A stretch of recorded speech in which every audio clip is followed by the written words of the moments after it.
Today for breakfast, I went to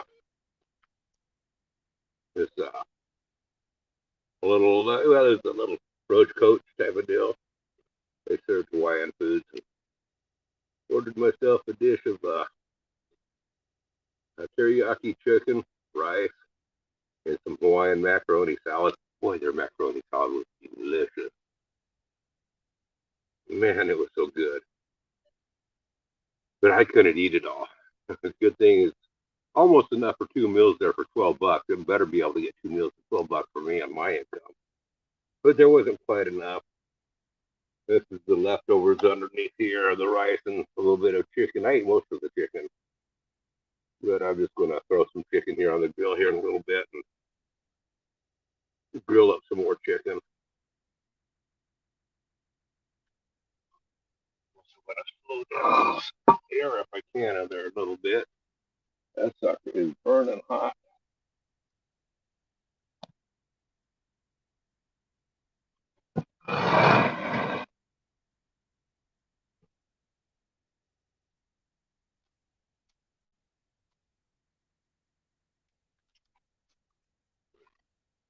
It's nice to you there, girl. You're being a nuisance. You know you're not going to get any. You know you're not going to get anything either. Not with the other little girl over there sitting watching. She can't have any, so you can't have any either.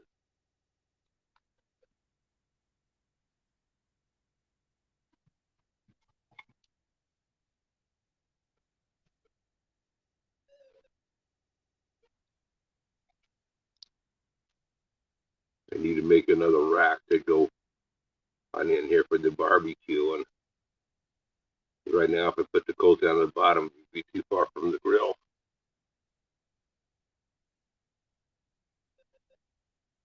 And right now, if I do the chicken on, I got flames coming up through. The sucker is burning hot. I haven't used this for a grill yet. This is the first time. Always used it for the fire before, the first few times anyway.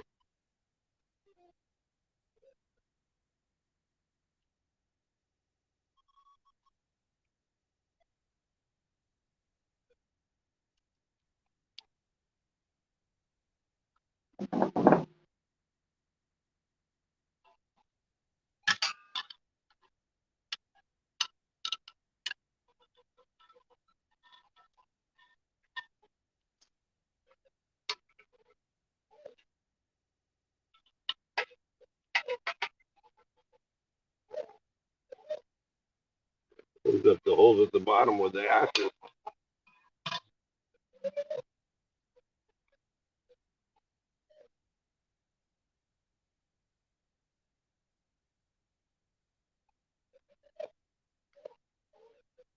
Right now, I'm going to end up having to add some more briquettes to it because it's just burning way too fast.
Good evening, Dale.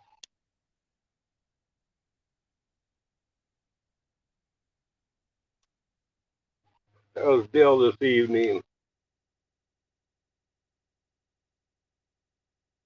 I had some leftover karaoke chicken this morning.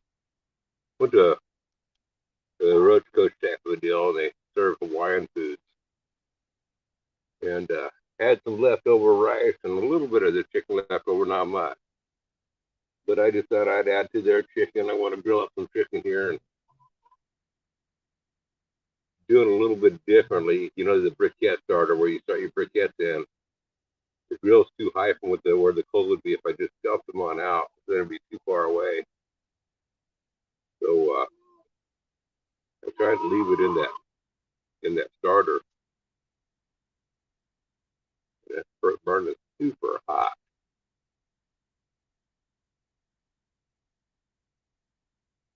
Tried scooping the ashes around the bottom of it to restrict the air going on in there. That didn't really do anything.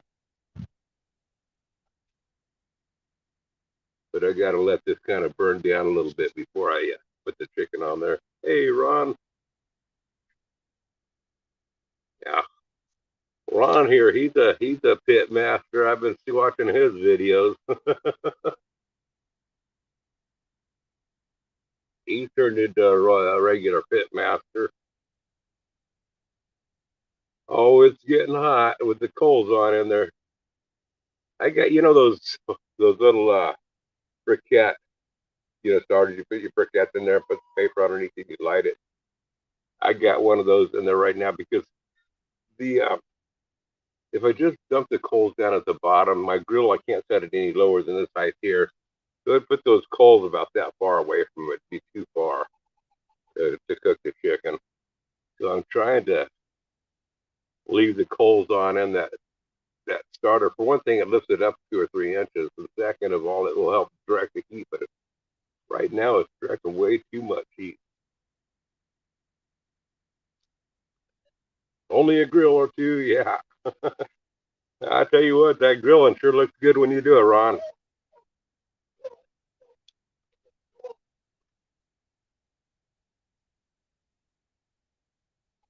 Good evening, Junkyard.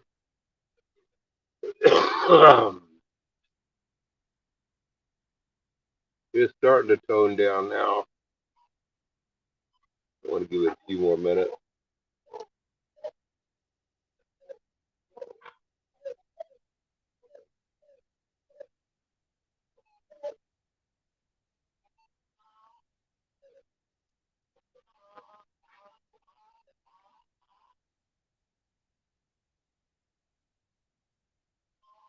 I might just dump the coals on out and put some firewood down on the bottom and cook the chicken that way. Might be the way to go.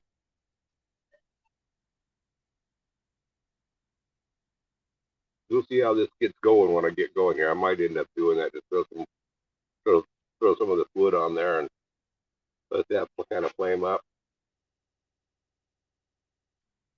This ain't no master cooking. Like I pulled this chicken out of the freezer. Oh, I don't know, around noon or 1. So it's not completely thawed on out. So it's partially thawed on out, and I rubbed a little bit of oil and seasonings on it. I've done it before. It turns out all right.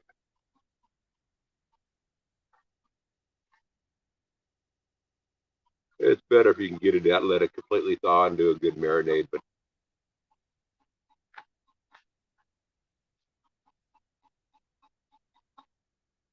But I'm not a picky eater. Well, I am. Some things I'm picky, and some things I'm not.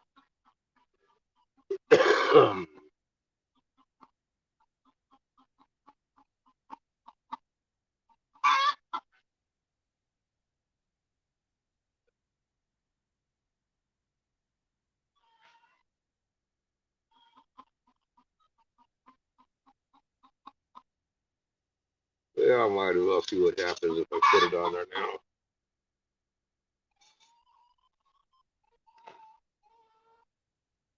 You're going to see that this chicken's all still frozen together. rub it around a little bit more of this oil.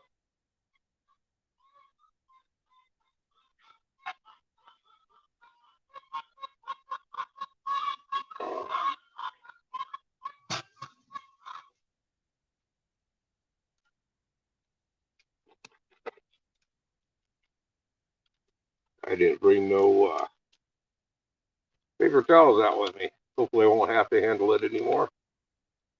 Got the trusty tongs here.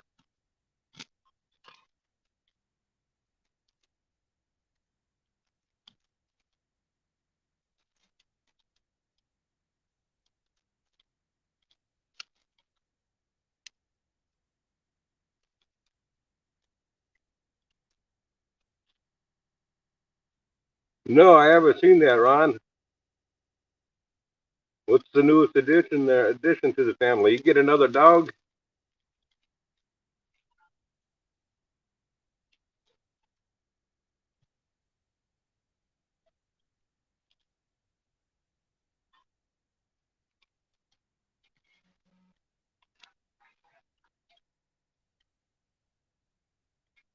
Sure, it's not burning it. Oh, it's grilling it pretty. I told you it was too hot. Yeah, it kind of blackened it already. Worked up a good char on this chicken. Yeah, in that short period of time.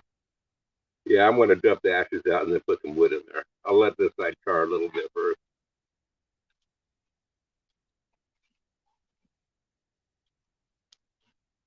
Okay, that's probably enough charring. Let's get that charcoal peel on out of there.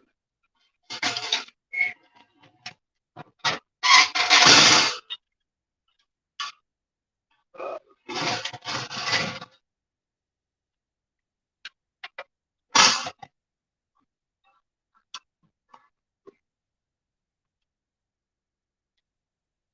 I grab this and it's too hot. Nope, I need to push this back.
I think that'll work better. Now I can kind of shoot for that indirect heat.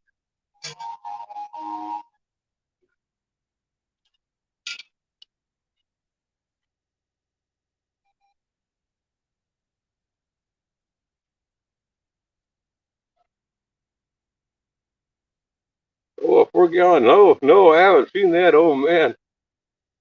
You couldn't nickname it Heart Attack? Well, I tell you what, I love my deep fried foods, but man, talk about cholesterol city.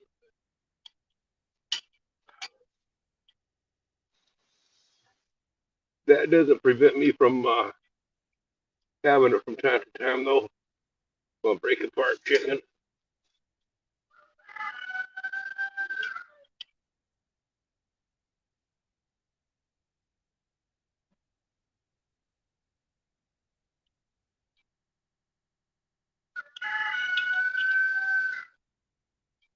Yeah, I'll have to check that out, Ron.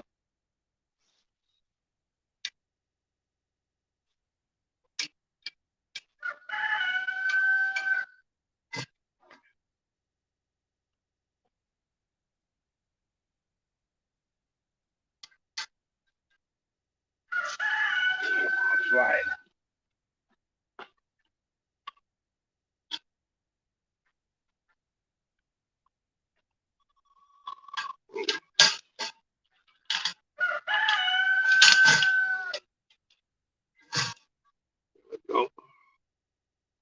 Trying to get a little further away from the heat. It's flaming up pretty good right now.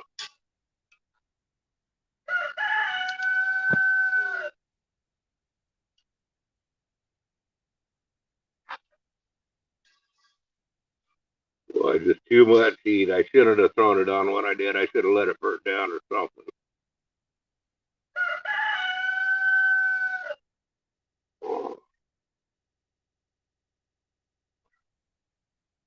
Yeah, I'd nickname a heart attack, Ron.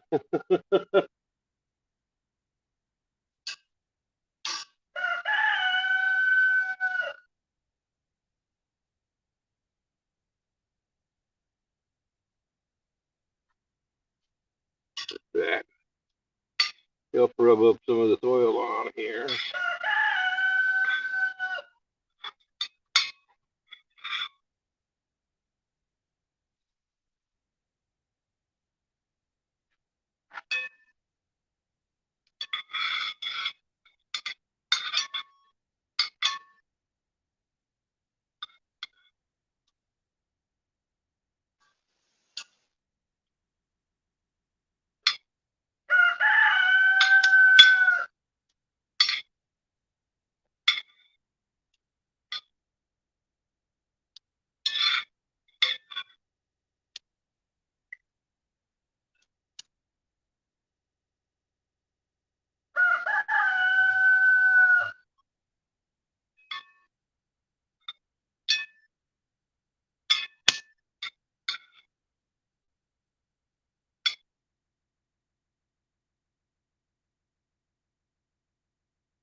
You know, they say charcoal absorbs poisons, so this barbecue chicken will help absorb all the poisons in my system. So it's got to be good for you.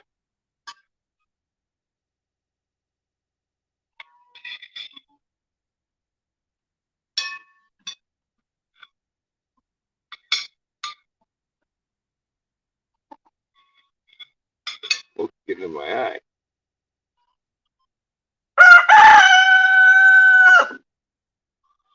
Oh, smoke is following beauty.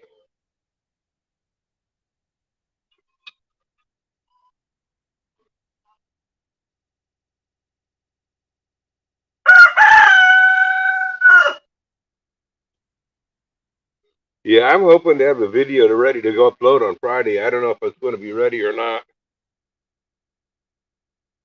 Talk to me, chicken. Talk to me.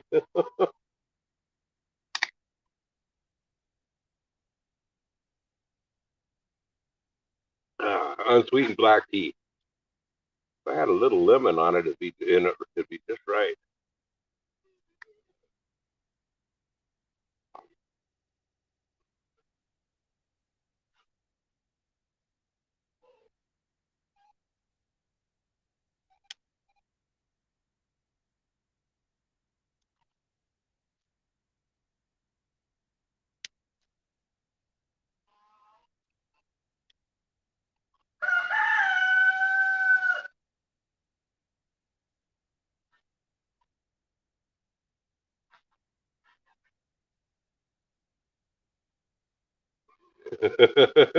Good job, Junkyard. Good job.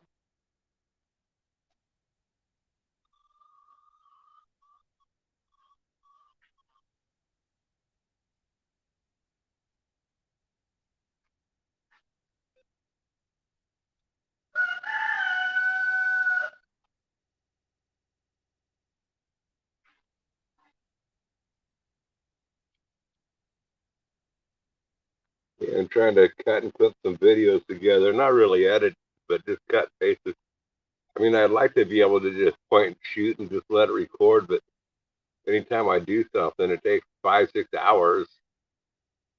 Yeah, so you got to, instead of just play that whole time, you got to just clip it all together. So that's what I'm trying to do, is clip everything together and cut out the wasted times.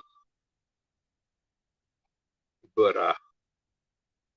I'm hoping this video won't be too bad coming on out. Yeah, that's your brother on in there, isn't it?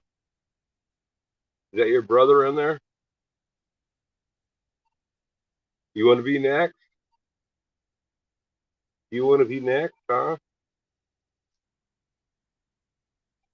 We can make you next. We put you on a bed of rice, just like your brother's going to do here.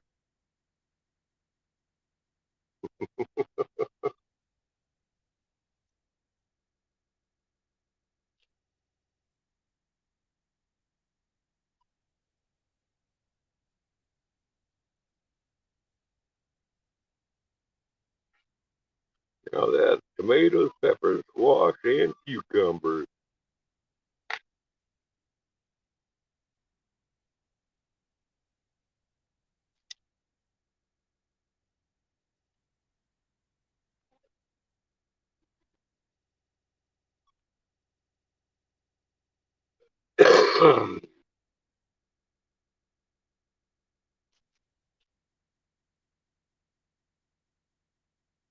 Fire starting to burn down.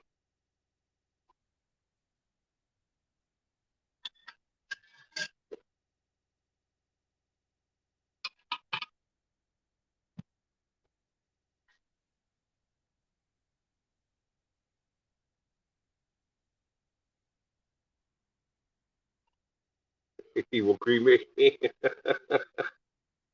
Yeah, he'll try.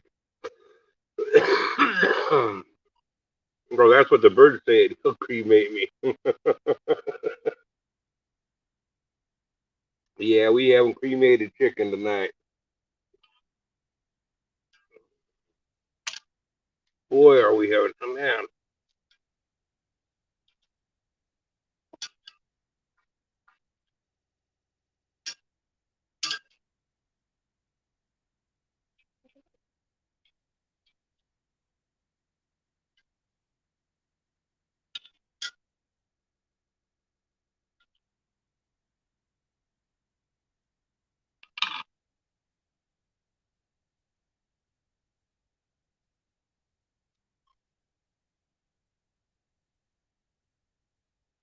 From the looks of my chicken, I should go back to cooking fish.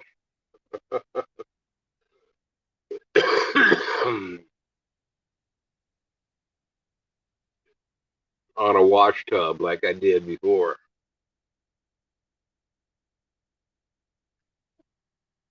I don't know, maybe cooking with this new get up that I got going here, maybe it's going to be an all new learning curve for me.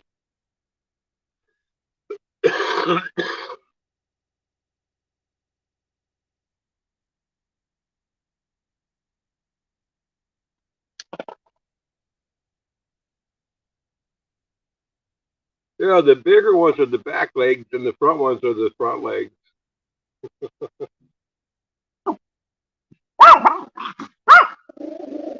No, nobody's here, girl.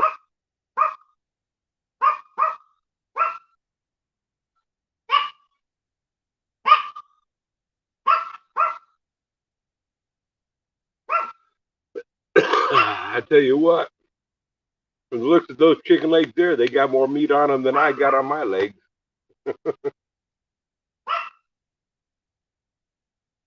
They look more like fish.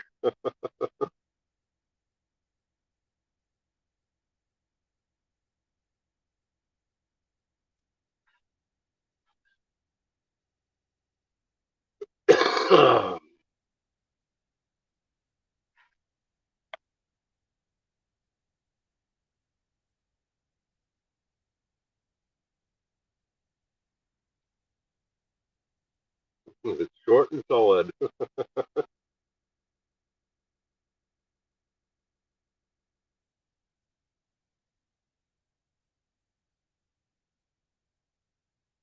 Mm. Well, I completely missed Iron Dog Flashing this morning. How was he doing this morning? I slept in till 6 o'clock, and he signs out usually at 5:30. So I didn't even try to go see if he was alive, still alive at 6 my time.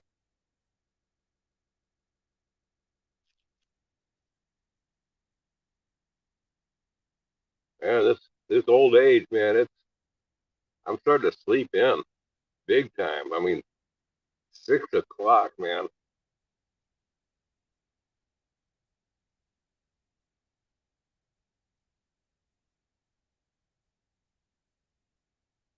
He was full of piss and vinegar.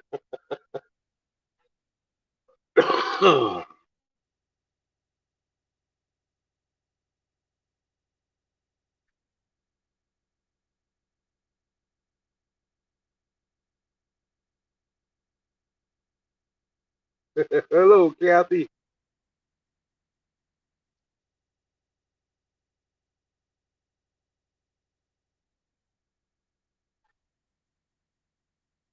Did he get a good night's sleep last night?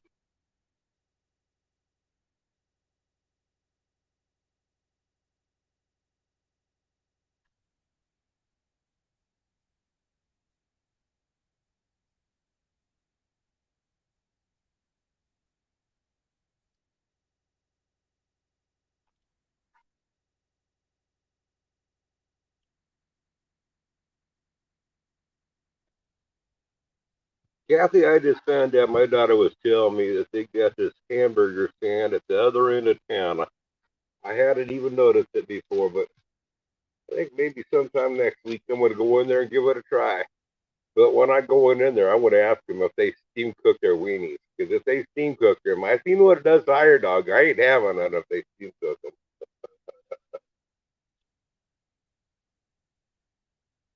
I don't want no good kidney stones. You walk around like a 90-year-old man. Well, shoot, he's packing around 20 pounds of gravel in his kidneys. Of course, he's going to walk around like a 90-year-old man.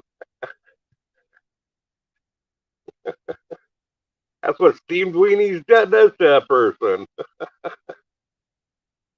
He's doing better than Joe, that's for sure.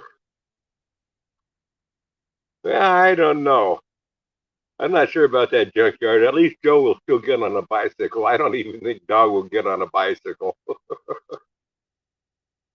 So I wouldn't really say that he's doing better than Joe. Maybe mentally he's better off than Joe, but not physically.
Yeah, I seen Joe putting his jacket on.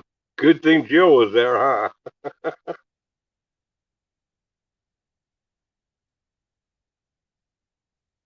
Gonna take it out next week sometime.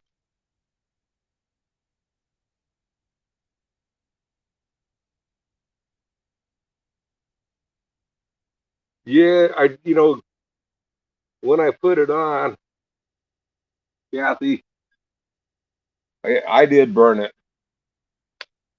It only took like 2 or 3 minutes to burn it. I put my coals in here and got it lit on in this thing, and the bottom way is way too low. So if I just dump the coals on out of the bottom, the coals would be this far from the grill. I figured they wouldn't get hot enough. And I figured it was still too hot, but I threw the chicken on there with the heat shooting on up there. It didn't take no time. I said, screw it. I dumped the coals out at the bottom and then I added some wood to it. But yeah, it did char it. But I figured I've got a bunch of toxins and poisons in my system, and they say that charcoal, helps draw out the poisons and eliminate them. So I figured that charcoal chicken should be good for me. Good evening, tennis shoes. I'll tell you what, Kathy, I would much rather have these charred chickens than dog cheap weenies. Had to stoke the fire, yeah.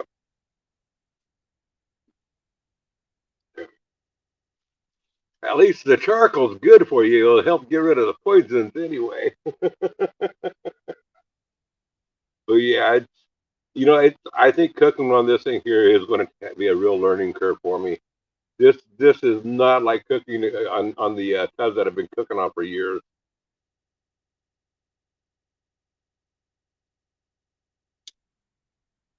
See, that chicken there has already been burnt. I don't know. Did she show up on the screen? I don't think she did. She hasn't even been on the stove yet. She's already black.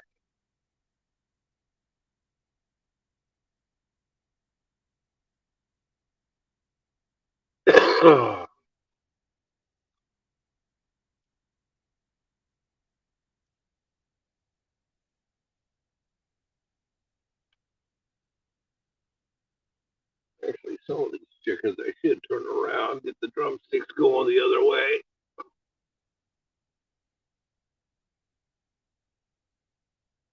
I think I turn them on edge.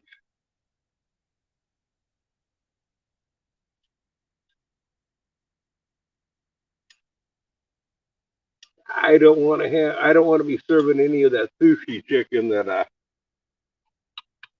Moose Knuckle makes. I'd rather have it charred than have sushi chicken. Hey, speaking of Moose Knuckle, there he is. Good evening, Moose. No, I ain't making no sushi chicken.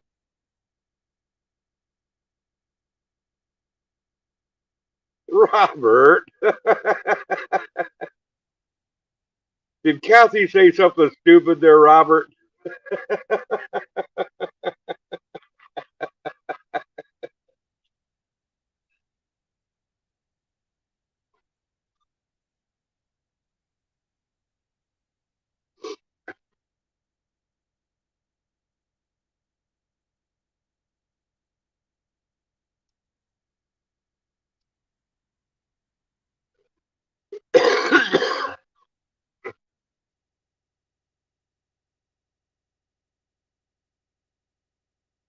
Yeah, we know you do. You like your chicken pink all the way through there, Moose. Good evening, Robert.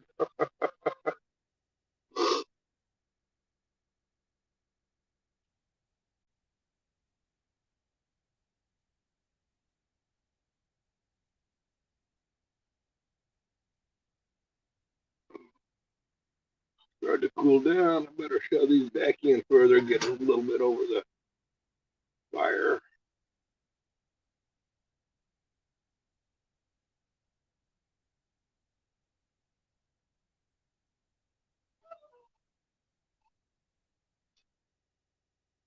Come on.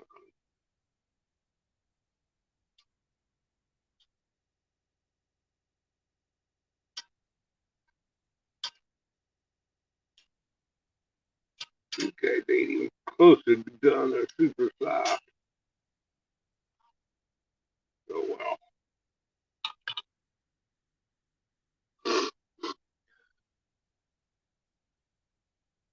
Nice strip steak's cool. Hey, cornbread.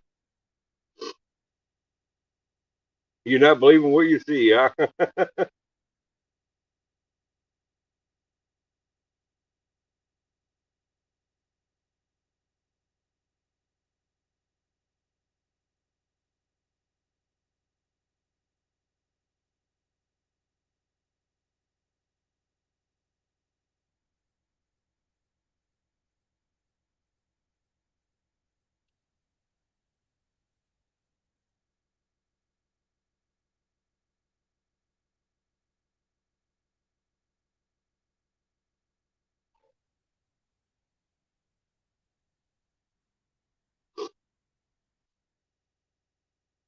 Man, I tell you what, I watched a video of Cowboy Kent Rollins cooking up a meat lover's pizza in the Dutch oven. I gotta try that recipe. I tell you what, his meat lover's pizza sure looks good. Yeah, I'm gonna have to give that a try.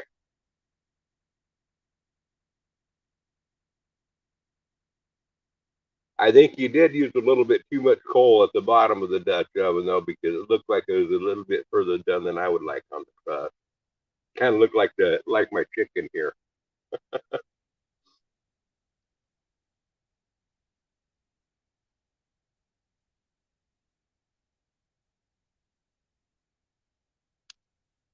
Oh, you seen it too, cornbread man. That was good looking pizza, wasn't it?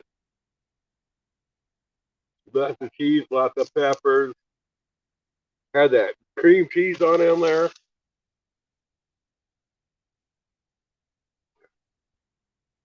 Boy, that looks good.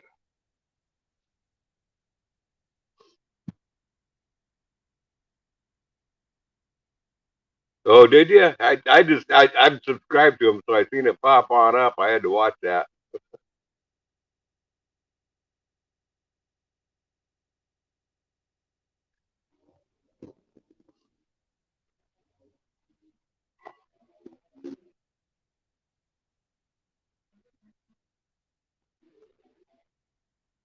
Yeah, you loved his dance. That Jake, he knew that he had some good pizza there.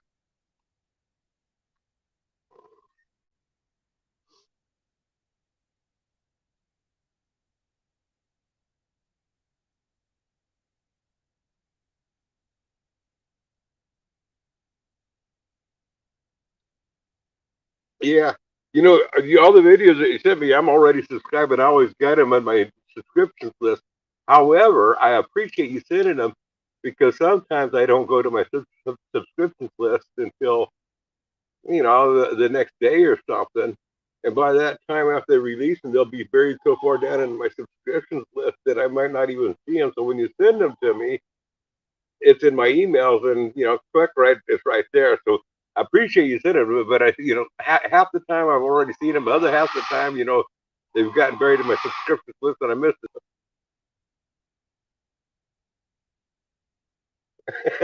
I will keep Robert out of dog seats. Arsehole Robert.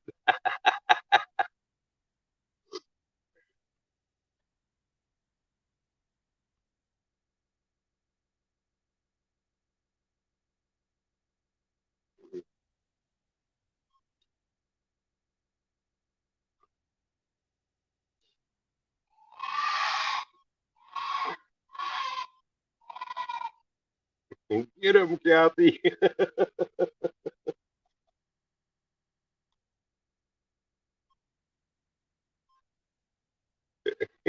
I had to. The devil made me do it. See you, Kathy. Have a good evening. Tell Robert tell Dog we was thinking of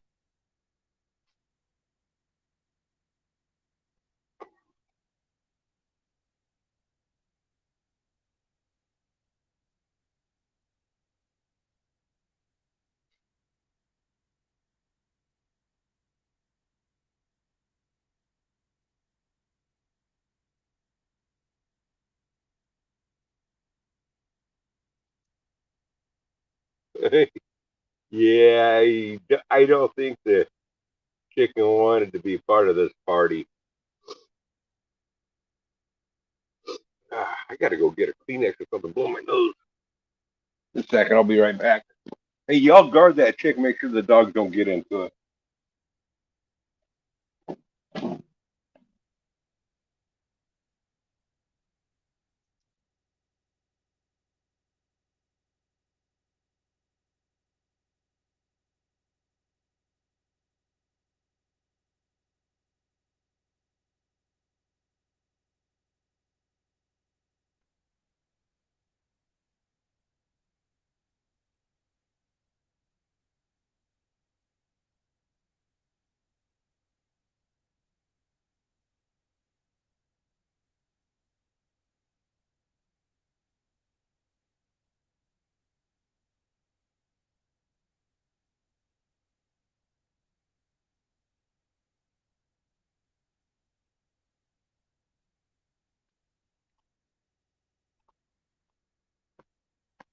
I remember one time I was shooting a video cooking something. I don't remember what I was cooking, but see, I got up, went in the house to get something,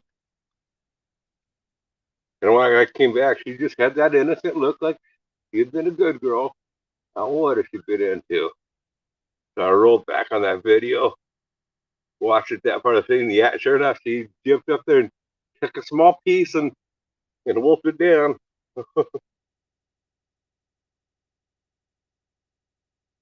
Go go pinch Keith's nipples and say that's from a moose.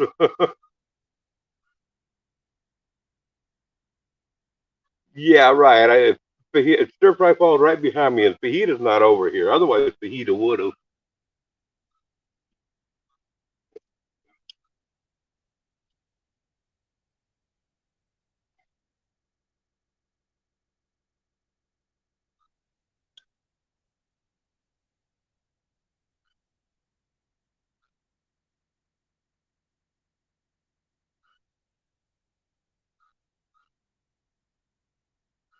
Um,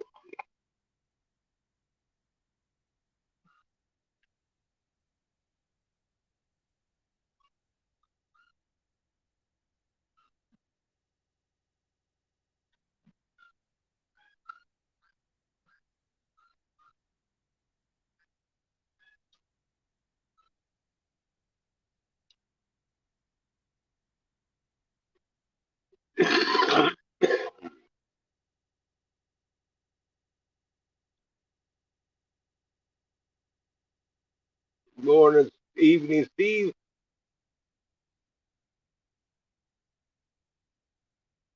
That's your seasoning, Moose.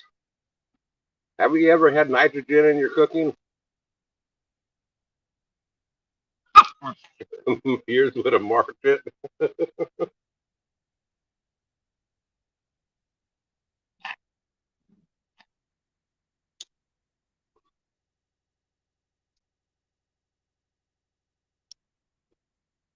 See here, I suppose I can move the camera back a little bit. That way, when the dogs or the chickens come on up here, at least you can see my feet. Yeah, now I gotta level it. Let's see here. I guess that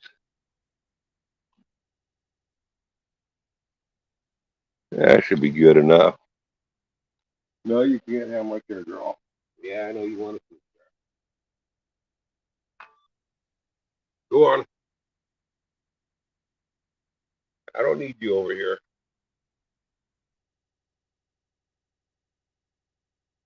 Hiya, Sandra.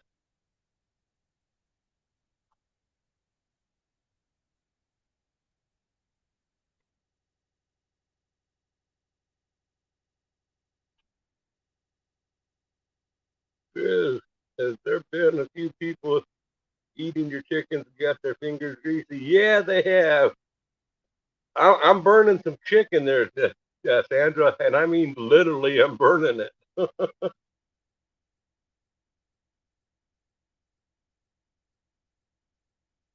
That shark came out of her rapper's Cadillac. I think so, junkyard.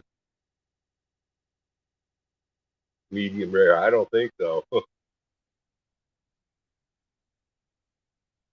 No, it's not going to be medium rare. It's going to be well done chicken.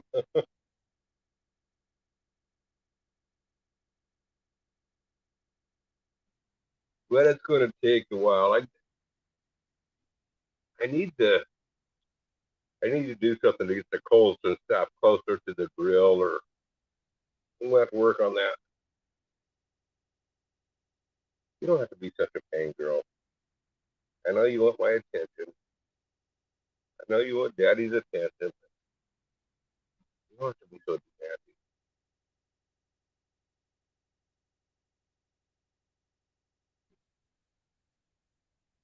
It looks like we leaned a lot to the right. Yeah, the camera still probably ain't level. Go on. No, I know you want some attention, but no, I don't want to pet you right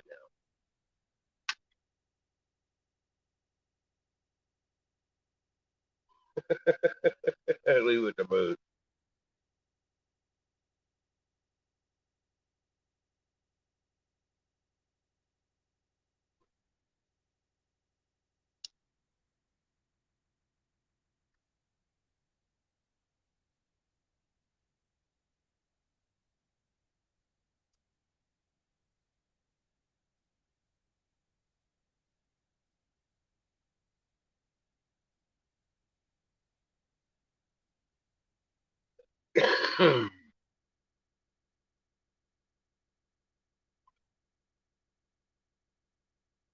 No, I seen what Moose Knuckle Sushi Chicken did to him. Had him sweating bullets on the shitter. I don't want any of that.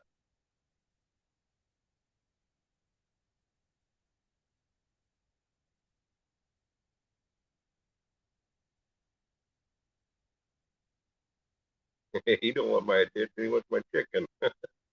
There's that too, but he knows he don't get none of the treats. I don't feed him the table stuff. Very rarely.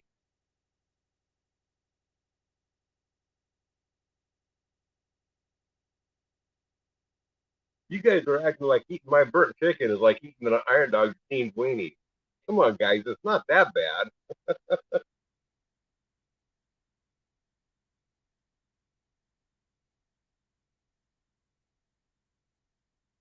I mean, at least all the charcoal in this here will absorb the poisons in your body.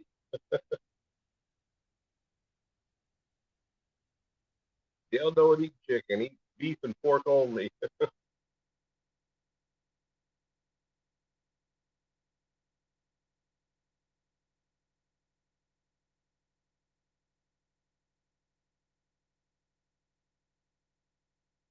I like that idea, Junkyard. I really do like that idea of Trump flying to Taiwan.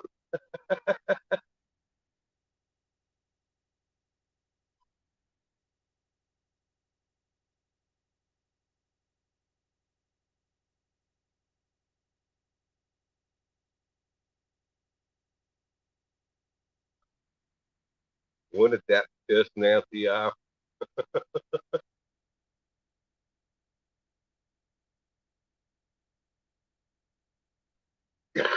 YOLO, you only use live once.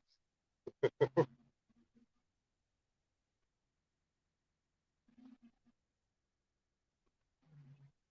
only gas money. That's right, Junkyard.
Ooh, smoky.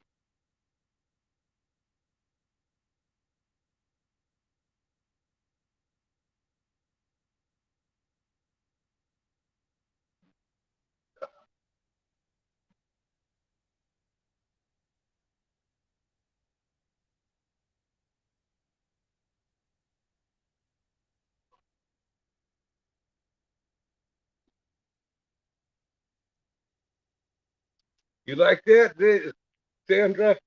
I got a video coming on out. If I can ever, I gotta make another. I gotta make a cooking video to end it out with. But I got a video coming on out making the chair. Hello, Steve, the Hillbilly King. Yep, that's me. And this is the Hillbilly Throne. It's actually quite comfortable. I've got I've got a bunch of brick pavers that I want to be laying in this whole area so I can get this kind of nice and flat on in here. And I'm going to put a lean-to on up here, so to stay out of the rain, so I can have fires out here, cook out here during the wintertime. But I am going to put pavers on out here so I can have this all nice and flat, and even surface. This chair actually, when it's on a flat surface, this ground is sloping downhill. and I've got the front legs kind of blocked up. It actually sits lower and it tips back a little bit more than it appears. But for this location right here, I really got to work this area on out.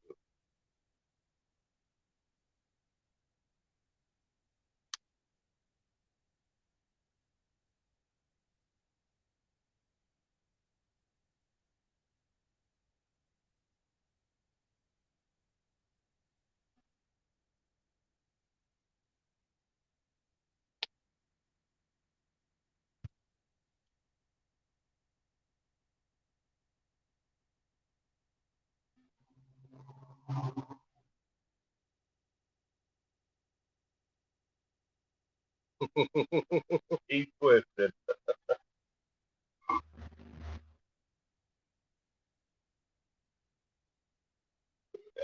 Let's crimp on up. Pull this back a little bit.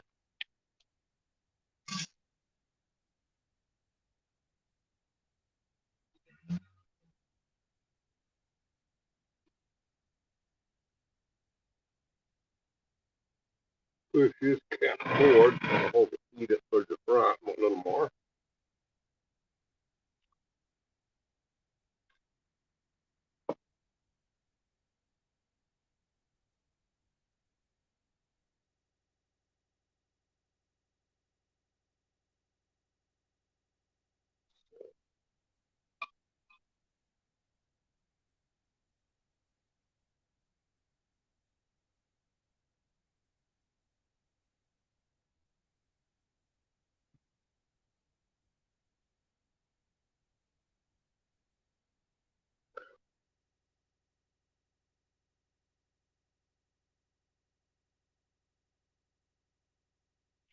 I have one more of these cushions left from our old couch, so I want to make a footstool out of it.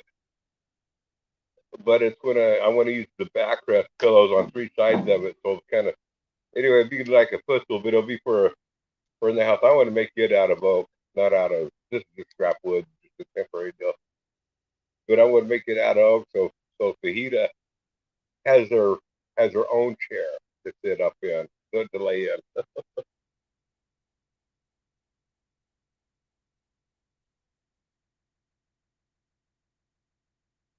12 years old, he's throwing 74-mile-an-hour pitch. Holy cow! That little kid's got an arm.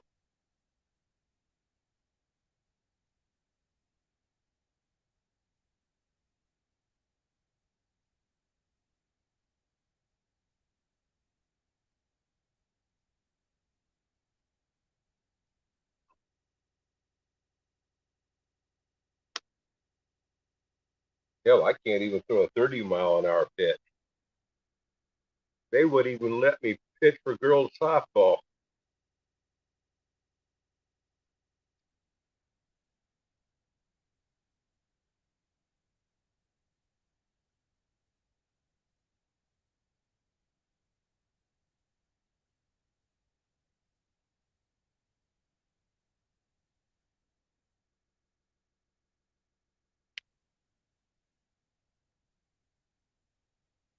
I bet they didn't, junkyard.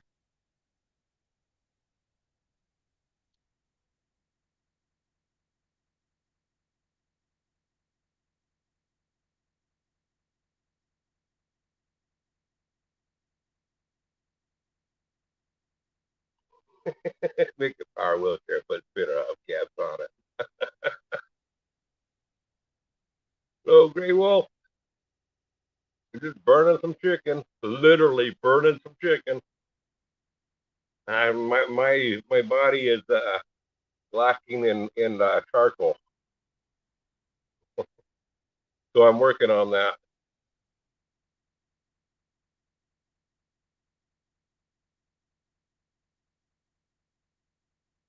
Let's see here. Do I need to roll this? Looks like I do. Ooh, it's starting to firm up, so I think it's going to be done here fairly soon.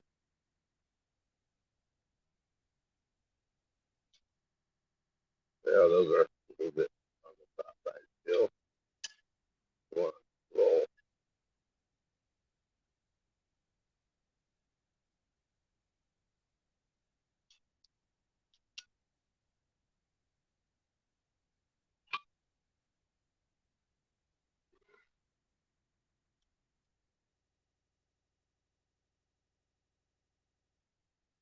I like the idea of spinner hubcaps on a wheelchair.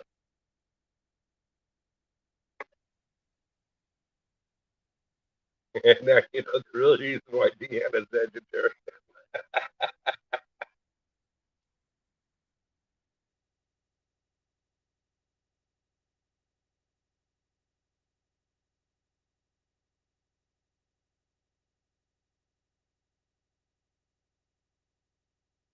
You don't count on a junkyard.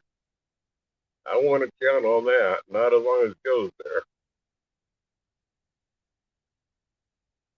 You won't get money back unless you're poverty level. And even then, at 50, the only way you get money back in is like through food stamps or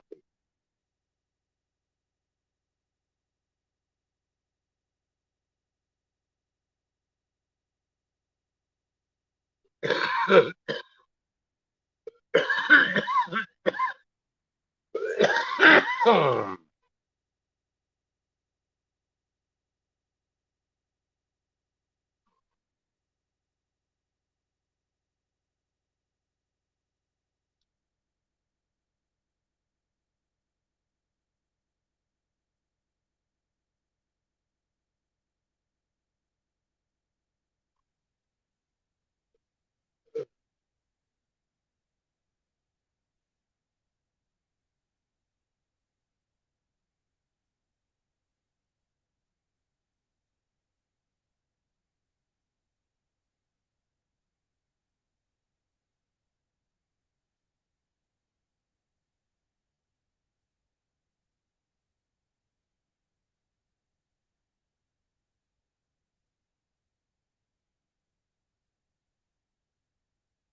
I bet they do too, junkyard.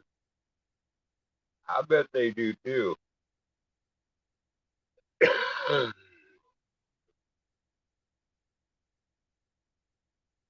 I'll bet you more of the auditing will be in the red states than they are the blue states. So junkyard might be. I mean, Iron Dog might be safe because he is in a blue state, so he does have that going for him.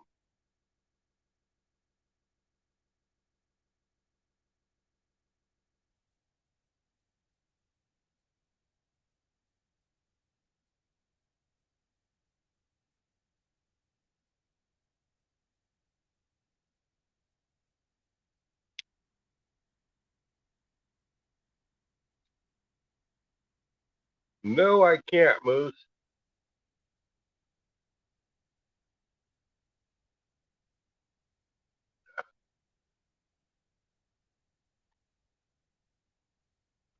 Other than to make government bigger.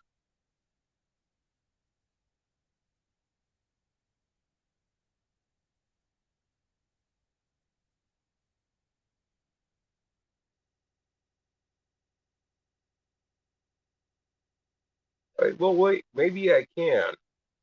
Maybe it's because there's people on out there like Paul Pelosi with the insider trading and stuff.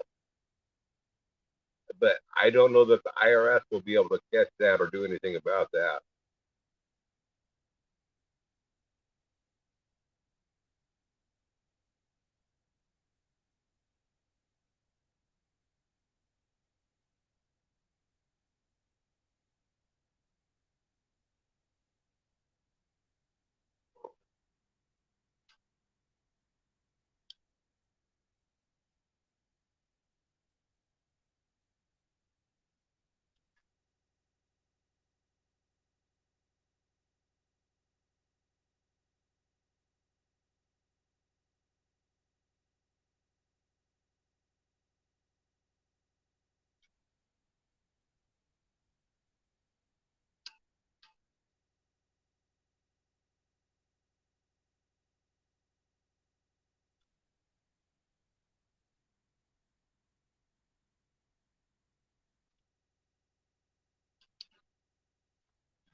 Oh, sure they will. Junkyard, it's a government job. Even the lazy people will take that.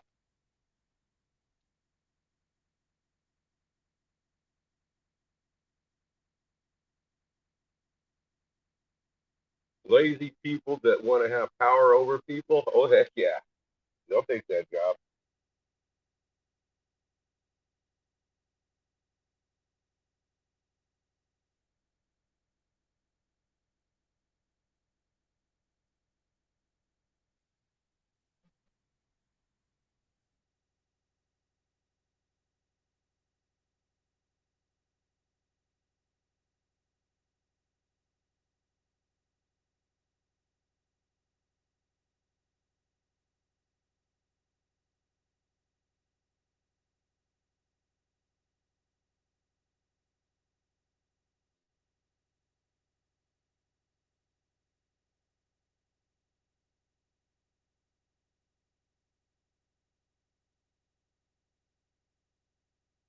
You know what, Dale? That'd be good employment. You know, all those busloads that they're shipping to New York and stuff. They can employ all those people for the IRS. Good job for them. They can hire them straight out the bus. That's right.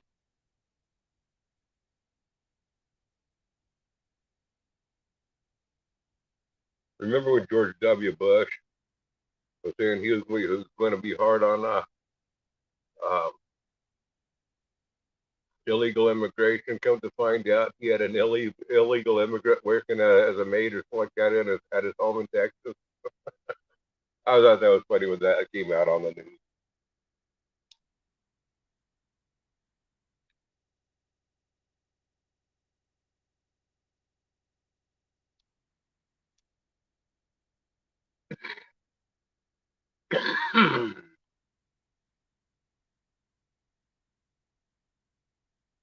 Yeah, I don't get why they complain. It's a little town of 20, population 25,000, having thousands of illegal immigrants pushing on the border that they're supposed to take care of. New York City's the millions of people on in there, and they're saying, "Oh, we can't handle it." Well, you want these little tiny towns in Texas to handle it. Why can't you handle it? They're a big city; they can handle it.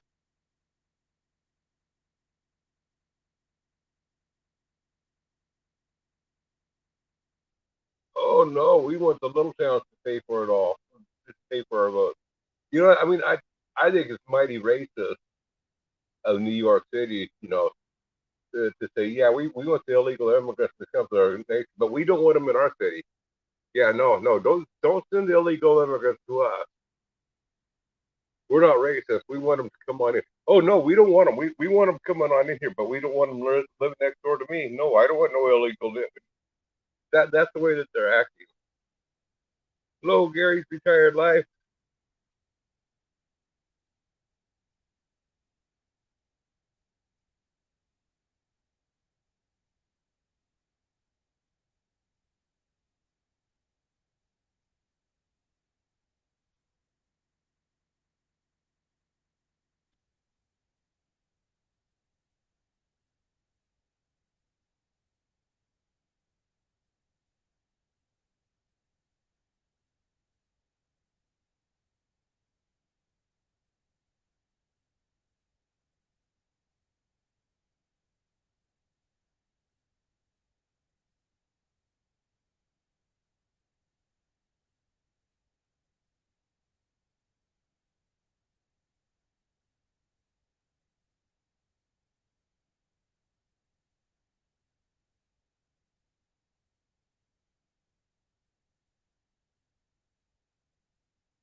They don't know how to count money, those junkyards. They only can count grams.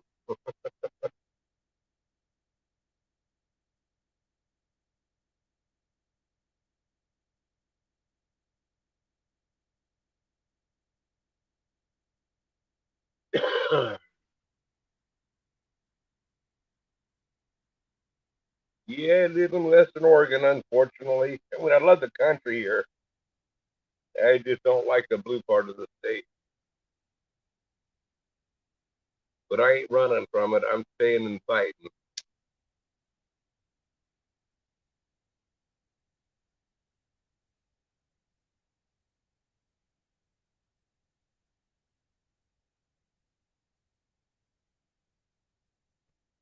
I will never surrender. And if a person runs from a blue state just because it's the blue state, they're surrendering. That's my opinion. Stand and fight. Fight for your right to vote.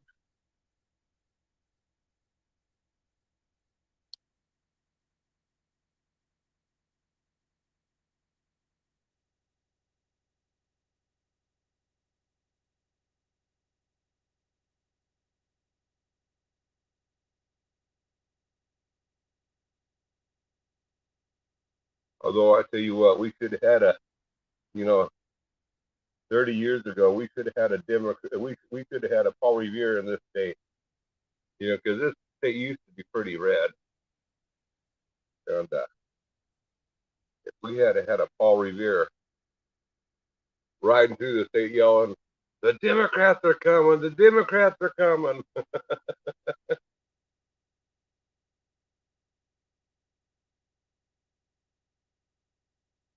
Actually, here in Oregon, we can pump our own gas now. They passed that about 2 years ago. Um, the small towns, they have that set based on the size of the town. So, in our town, they still pump the gas for you, but they don't frown on if you pump your own gas anymore. They used to frown on it. We're on that verge of that deal, whether we're small enough or not. The small is this, in order to create more jobs for the little towns, they make it mandatory that you have to have a gas station attendant there to pump the gas. But yeah, they're making it where you can pump your own gas now.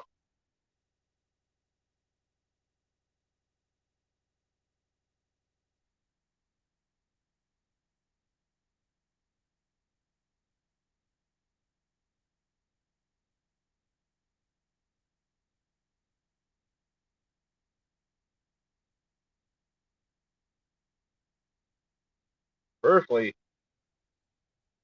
I don't mind. I kind of like having them pump my gas. I don't even have to get out of the car, especially now that I'm getting old.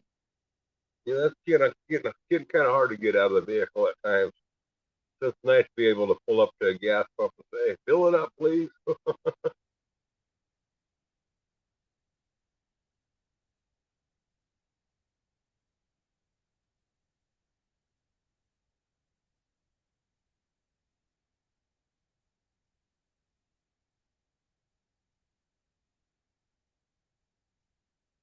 But I do believe that low-level jobs do need to be protected. Keep the keep the demand for low-level jobs. I mean, there's people that can't go to college or don't have the opportunities to get a better job. No, they don't do that, junkyard.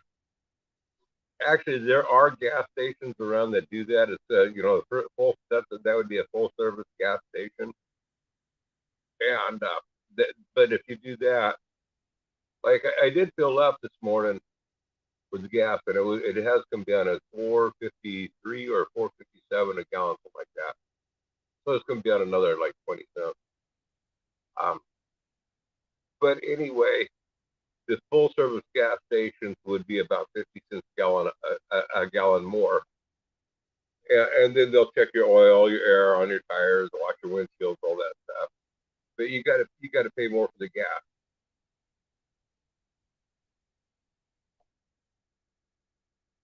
But those full service gas stations are getting harder and harder to find because nobody wants to pay the extra money.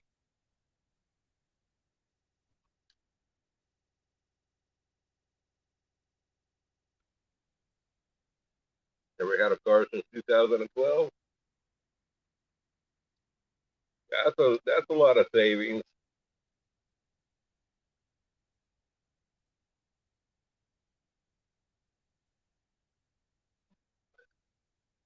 Yeah, several years ago when I first moved back to the state, I was working at a gas station pumping gas.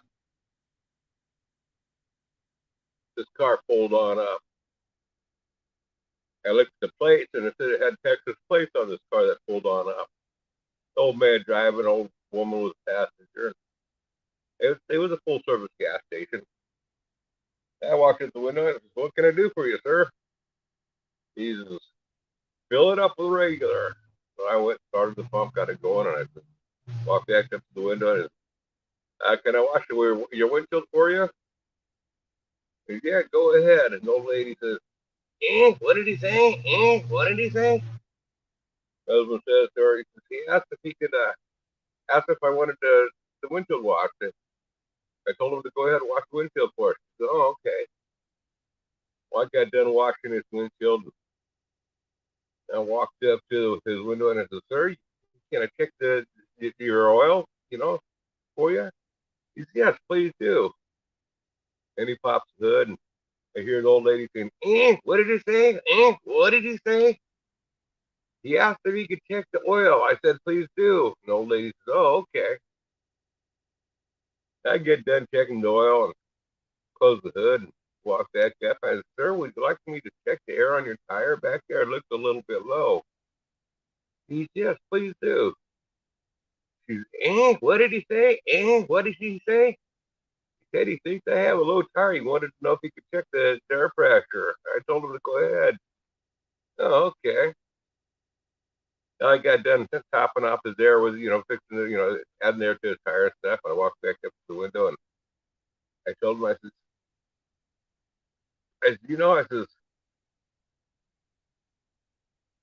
I was down in Texas. I see you're from Texas. I says, I used to live down in Texas for a short period of time.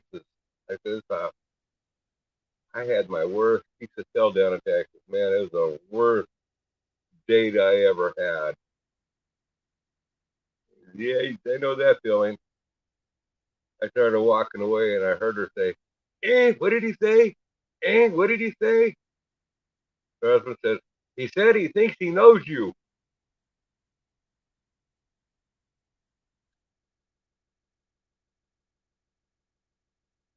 Goes extra mile. Yeah, yeah, especially during bug ridden season.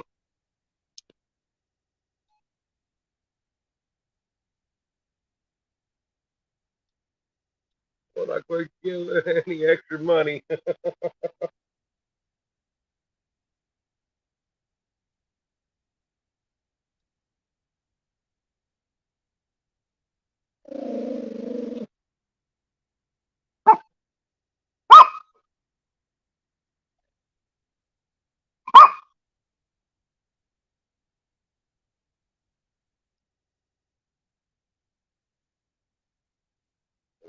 That was sticking. There we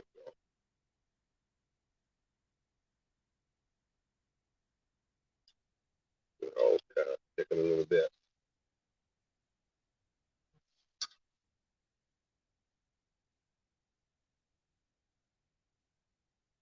We're pretty close to done. It's kind of pretty warm the place back up here. Okay, take care, Gary.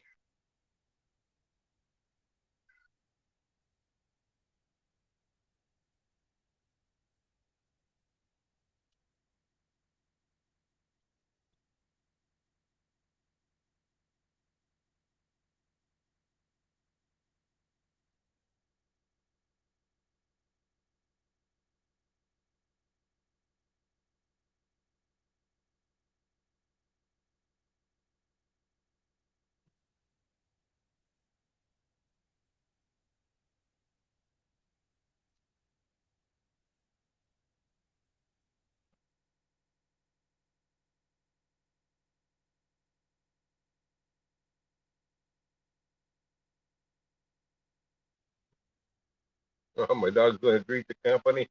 Yeah.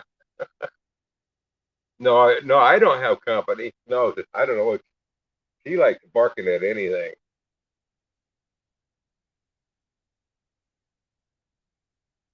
I don't know. A bird flies on over and a chicken makes a move it. She starts barking. You from Maryland? Okay.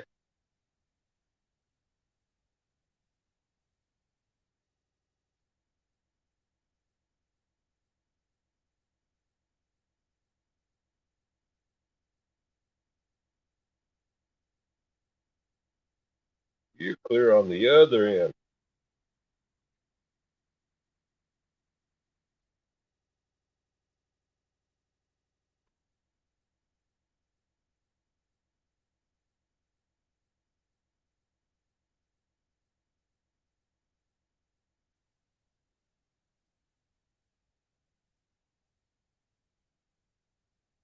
Found it in North Dallas. Junkyard several years ago. Um, Morrow Crane, where they made the cranes up in Salem, Oregon. They were high tower cranes. I mean, they were big old electric cranes, but they were high towered. They ran on 440. Anyway, they right next to Action Trust or Lucas Trust rather. They just got done building a crane and had it ready to ship on out, and it was all loaded up on the lowboys and stuff on the weekend. And over the weekend, somebody came on in and hopped into the lowboy and drove off and stole that brand new electric Morrow crane. Then about a month later, Virgil had the Lucas Trust. He had a big old D8 cat loaded up at his yard. They're loaded up at the trust plant. Why he had a trust plant? They never used a bulldozer there or anything, but he was had it there over there for a short period of time. Maybe in the shop, to have the service or something. I don't know why. But anyway, over the weekend, somebody hopped in that and stole it. Well, Virgil had down in Mexico, somewhere down in Mexico, he had a farm down there. And anyway, whoever stole it, they made it all the way down into Mexico. And, the Oregon, the California police, nobody caught it. The guy made it through the border and got a ways into Mexico before the Mexican police found it. The Mexican police found it. They trucked it all the way down there. And Virgil, they recovered it. There was no damage done to it. He says, I'm not going to pay to have it trucked all the way back here. You just take my farm down there. I need a bulldozer down there anyway. So the guy stealing his bulldozer basically paid for the trucking to get it all the way down to his farm down in Mexico.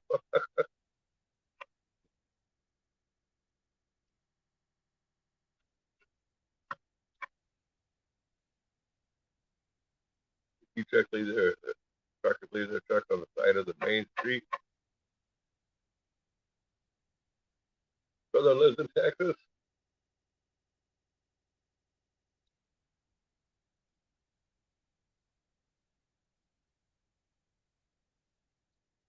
Come here, girl.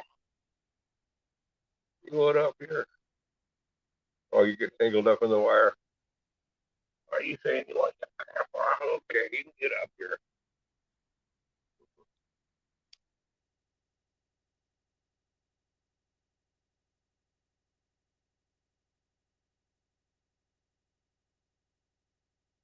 Oh, she just wants some attention. And she wants some chicken.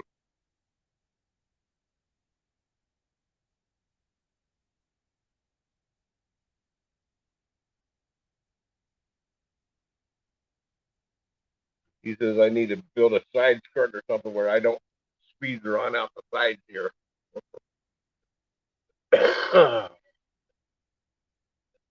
Yeah, let's see here. I want to scrape my rice chicken that I have in this here. No, sorry, girl, you can't have any. Onto my plate first.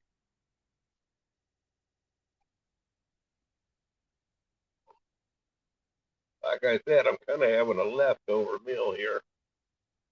I've got this morning from my roast coach, teriyaki chicken on a bed of rice, and I'm just adding some more chicken to it all. So I can clump together. Oh well. I'm just adding some more chicken to this rice. Oh well. Gooey, coffee rice. I should have thrown that on the frying pan.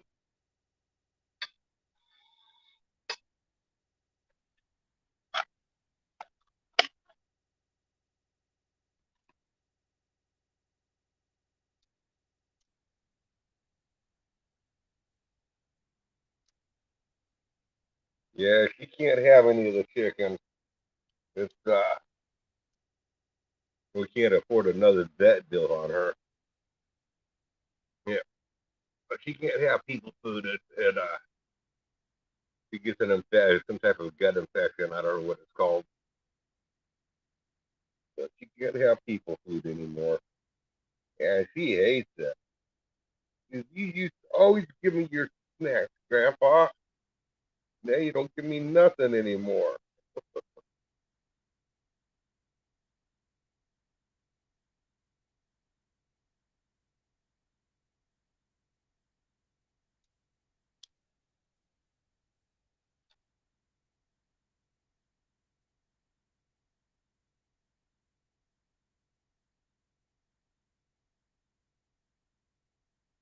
Yeah, well, she's had two different bouts.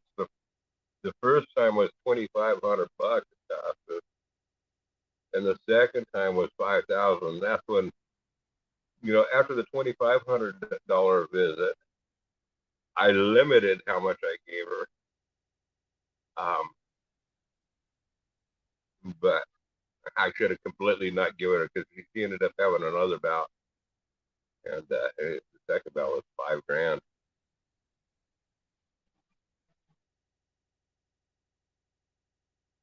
The first time she was in the vet hospital for like 2 or 3 days. The second time she was in there for close to a week.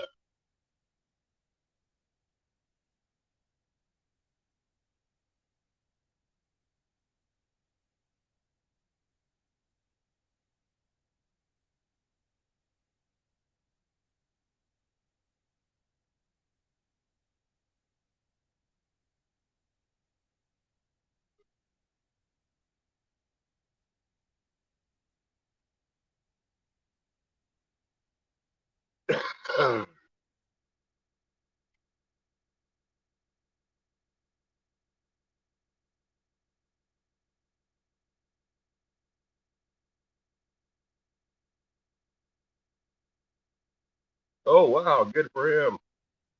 Yeah, his legs hanging on out. Take them legs on out so he can't run away. Then when the police get there, says, "No, I didn't do it. He tripped and fell trying to escape."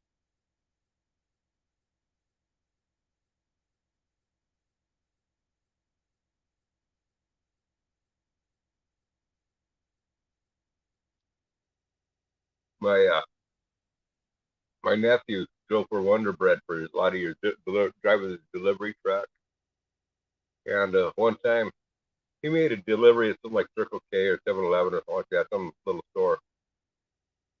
And while he was in there, he decided to buy himself some lunch real quick. But he had left his wallet sitting on the dash on his truck, so he went back on out to grab his wallet. And he caught this guy trying to stealing his wallet. Now, my nephew is one person that you don't piss off. Um, I'm not going to tell you anything about him or what he's liable to do or what he has done in the past and the trouble he's gotten into. You guys want to believe me anyway. But anyway, he caught the guy, and the guy took off running. And there was a construction site right next door. My nephew caught him and proceeded to work the guy over. The guy's bawling for help, and a couple of construction workers, about 3 or 4 of them, come running over there, and pull my nephew off this guy, this thief. And he says, "That dude stole my wallet out of my truck."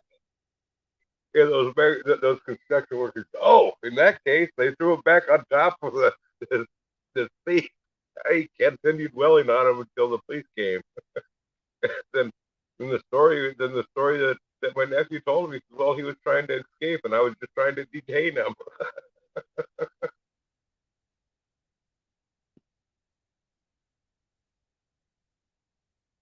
But he was worked over pretty good. I seen the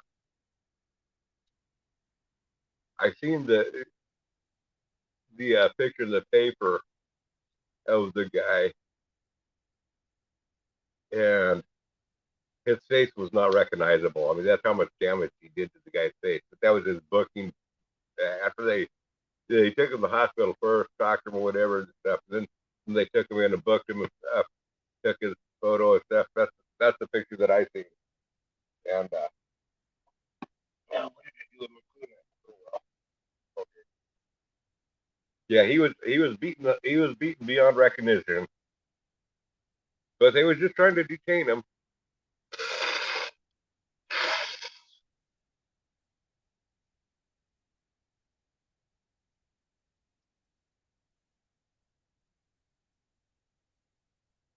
Okay, take care, Gary. Thanks for coming on by.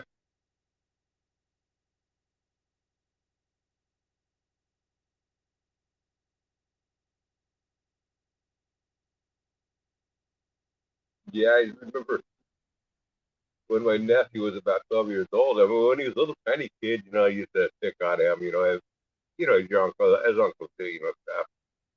And I moved away for a few years and came back, and he was 12 years old, and he had been taking some classes of different sorts. Anyway, my brother told me, yeah, he says, don't mess with him like you used to. He says he'll put the hurt on you. He's only 12 years old. What can he do to me? I just telling you, I'm giving you a warning. Don't mess with him. Don't piss him off. Yeah, he's looking trying. What can you do to me? And he kind of grinned. He says, just try me. I said, okay, well, I'm going to kind of believe my brother on it because he's never lied to me before. But let's have a go around. He's okay, and he wasn't even pissed. Boy, little 12-year-old kid knows how to. He had to move. Yeah, he knew how to put a hurt on a person.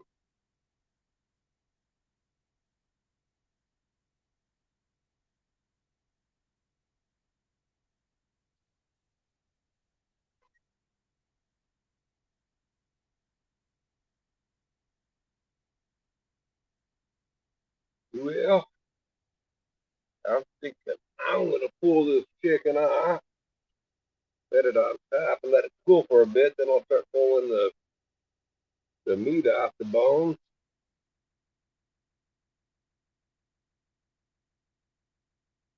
so I can eat it with the rice.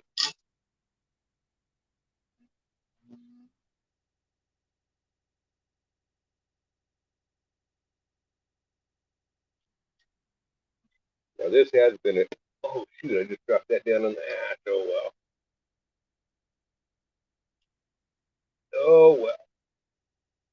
Anyway, this has been a learning curve, and it's been a good thing that I did it because I am going to be cooking some chicken tomorrow,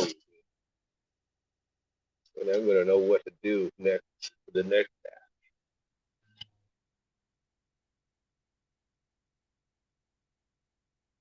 in the meantime, I'm going to go get some firewood and throw in here. I'll be right back. I do have one chunk here already.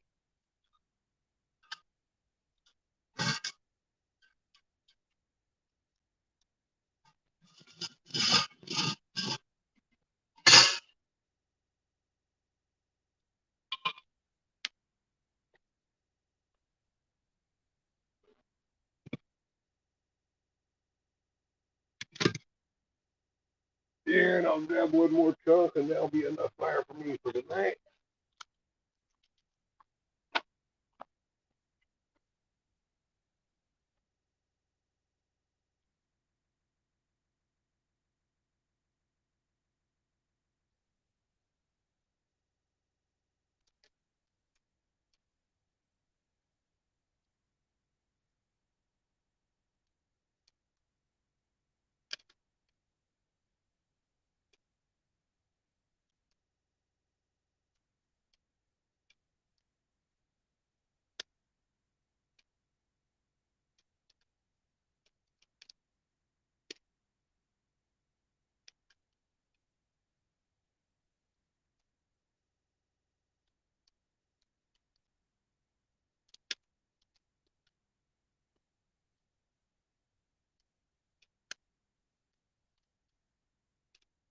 We'll make that two chunks.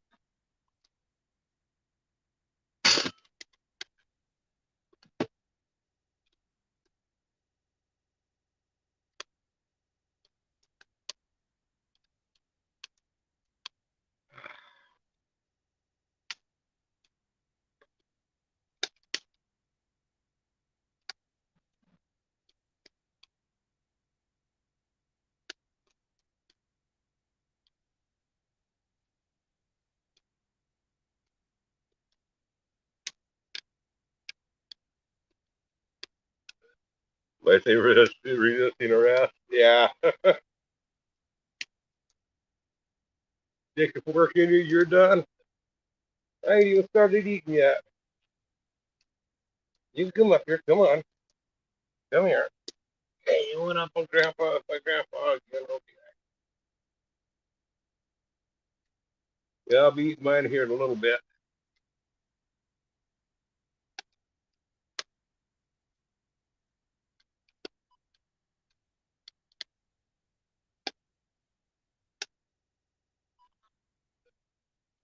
No, no, no, no, no. You don't need to be going over there, girl. No, no. I know you want to start going over to smell the food. You want to go smell that food, don't you? Mm-hmm.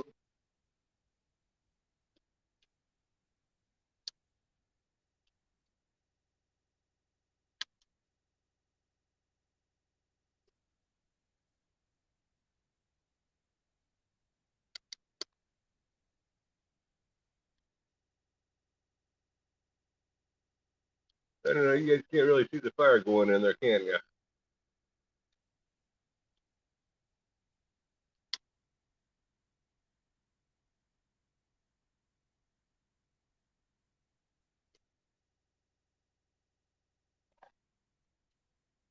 Well, I'm going to pull that chicken apart.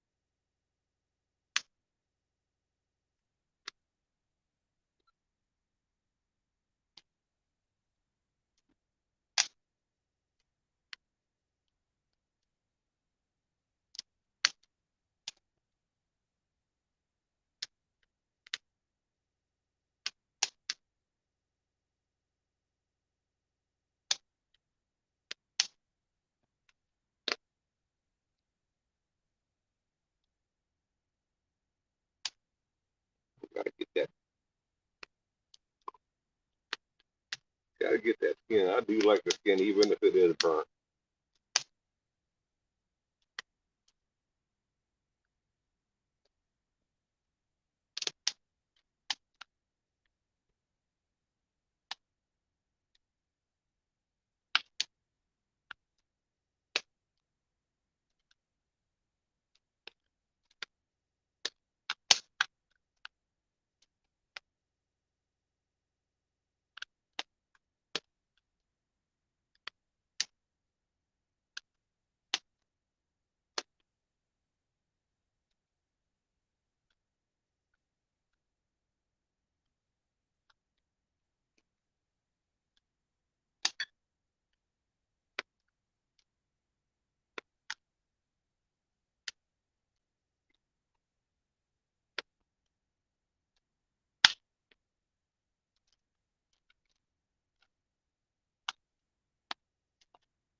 Wrong piece.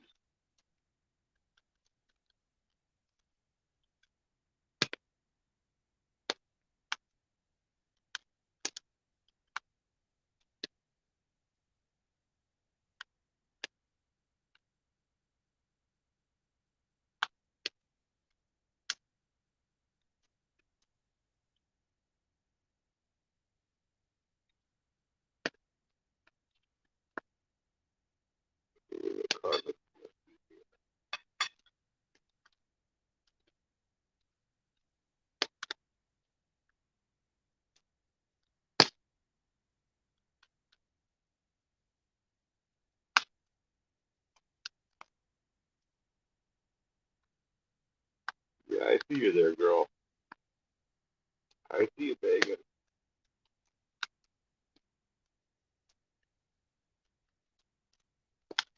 My napkin.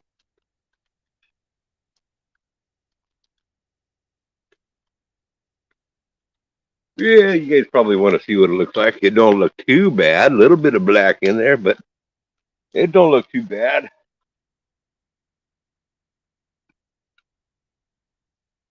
Mm,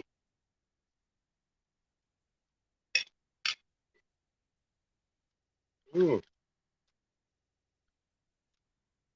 That chicken does taste good.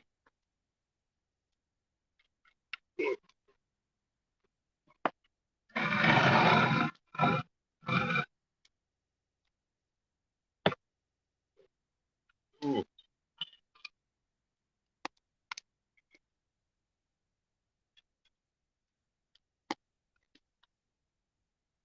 Even that burnt chicken tastes good. I don't care what y'all say. I like it.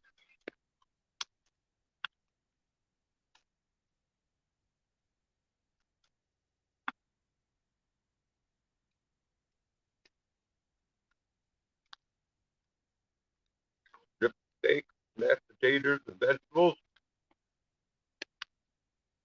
Instant real Idaho.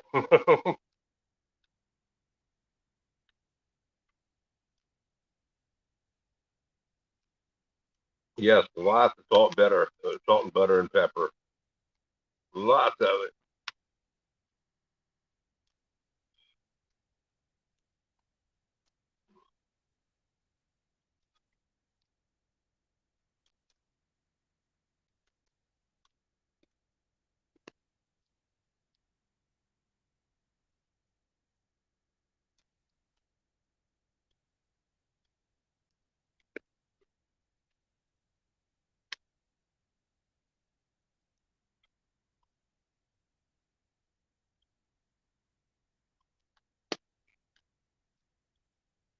Now y'all start to sound like Aaron dogs. I suppose y'all want to go to buy that canned gravy too. Instant mashed potatoes, canned gravy.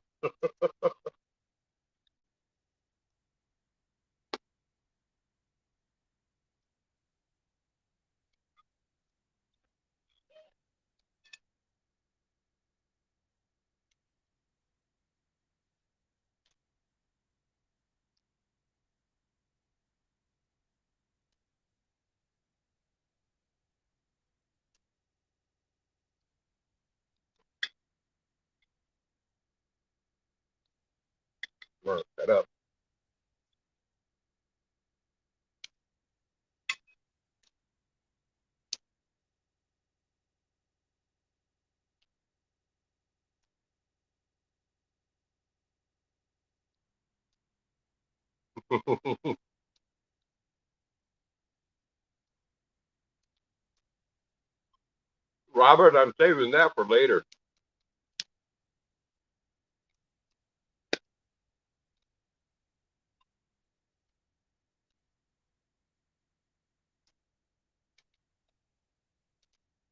Oh, thank you, Steve.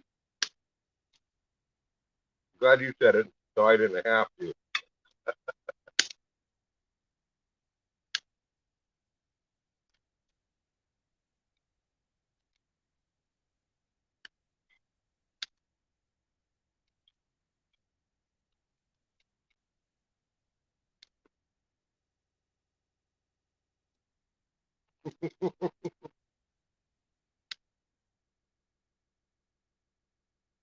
119 times, huh, Robert? That's the only way that she blocked you, is that she blocked you 119 times.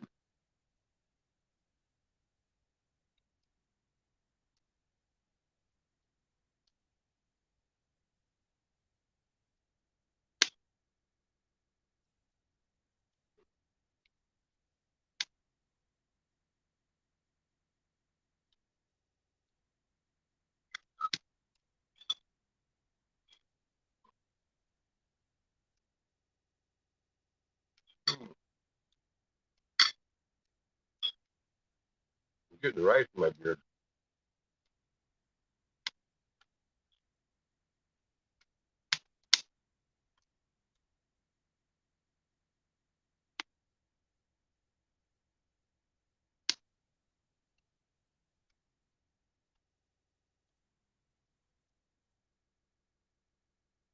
Evaporated milk was, yeah.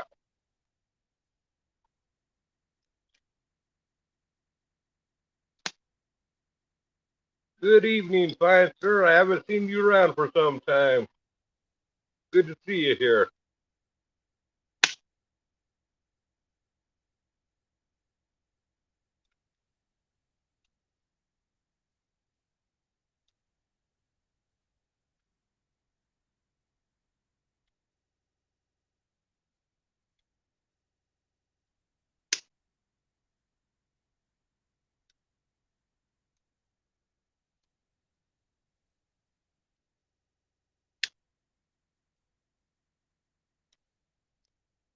Hmm.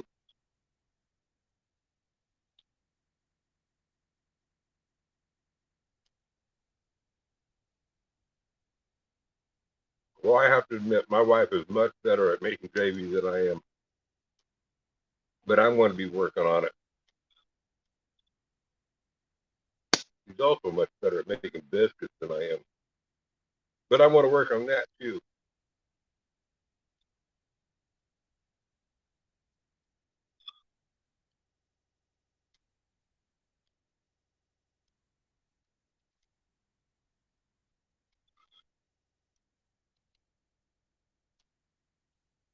I figure if I can start beating her at the cooking, get better at it, then I can start making her work the garden instead of me.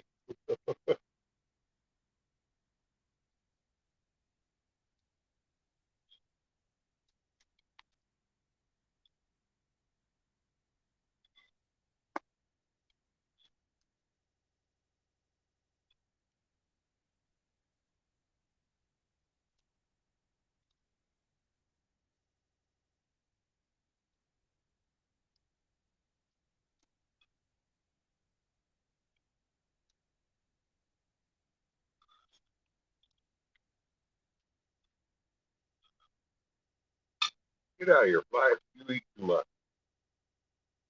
It's too good for me to share with the flies.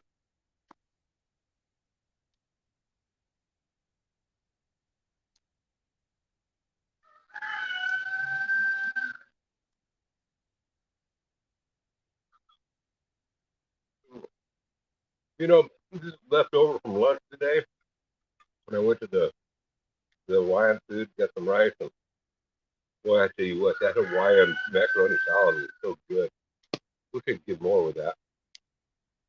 But now it looks like I'm going to have leftovers of the leftovers. They got so much chicken in here.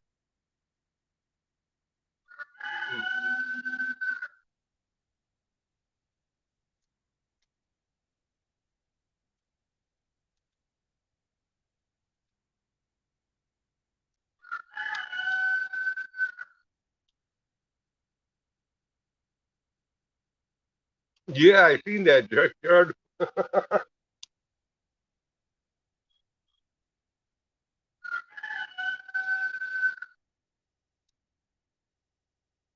I mean, I haven't seen it. I haven't seen it with it completely finished. Did he get it completely finished? I didn't get alert that he had uploaded. So I'll have to check.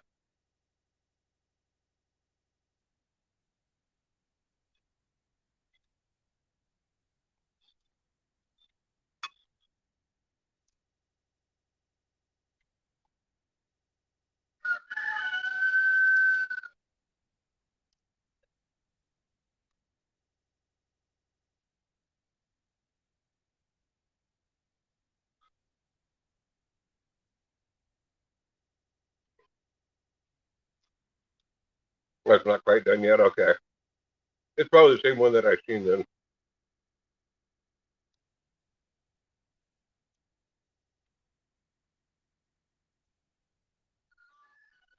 Speaking of, I haven't seen Tim in here this evening.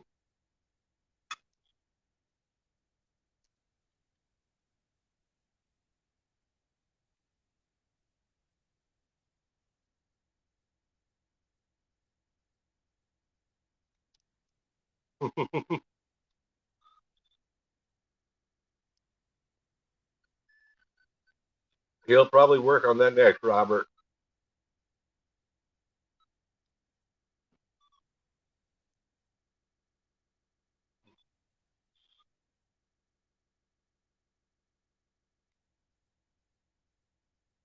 this mixture of the chicken or the when I cooked that I burnt the teriyaki chicken that they made.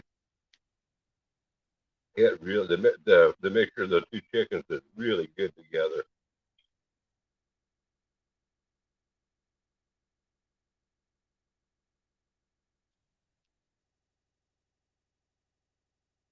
Mm,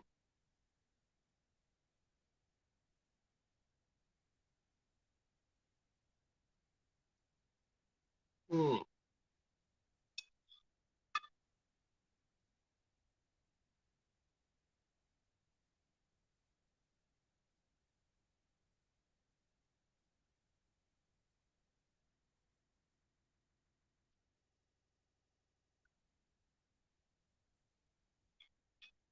Well, I'm getting full.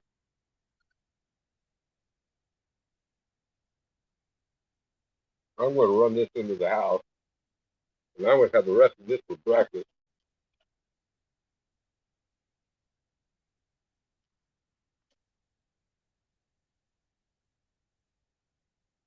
I'll be right back. I'll let you have one more shot of the food. Mm. Now, I know the charcoal on there don't look all that appetizing, but you have to admit it looks a whole lot better than steam cooked weenies.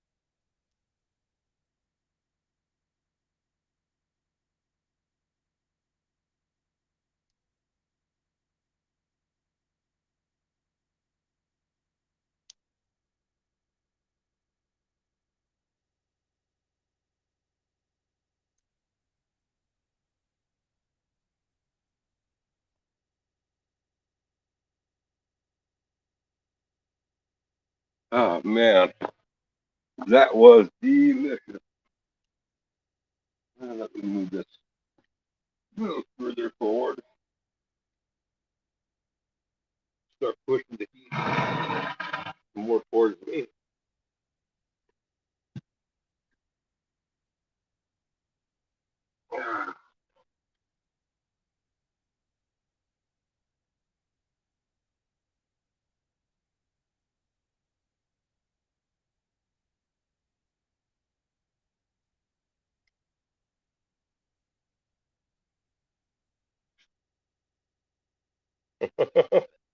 That works.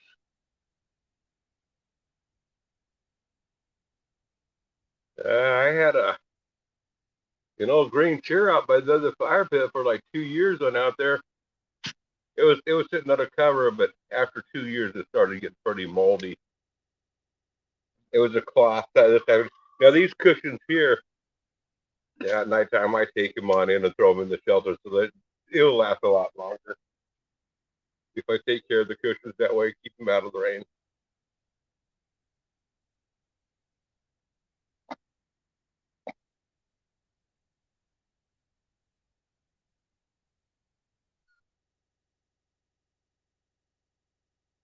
And guys, I tell you what, I know I burnt that chicken, but I don't care. It was delicious.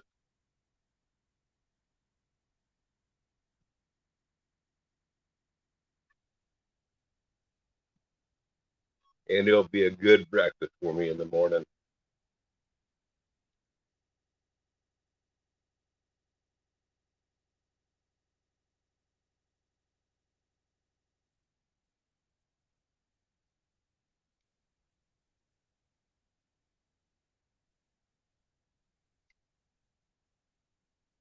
Used it for dog kennel. Well, shucks, people would have turned that into a camper, into a motorhome.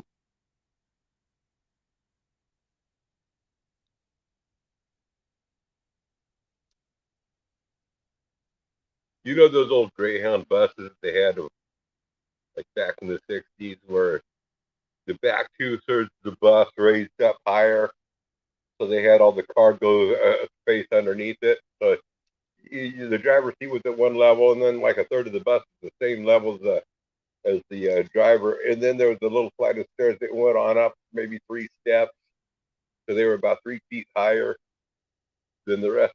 I've always thought it'd be cool to take one of those old greyhounds like that. No, Fajita, get down. No, get out of there. No, I better slide that on in and burn that off the grill. You can't have that stuff. It makes you sick.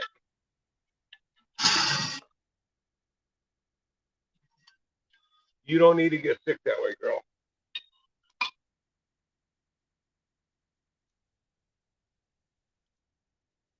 But anyway, yeah, I always thought those old greyhound buses like that'd make a pretty cool motorhome.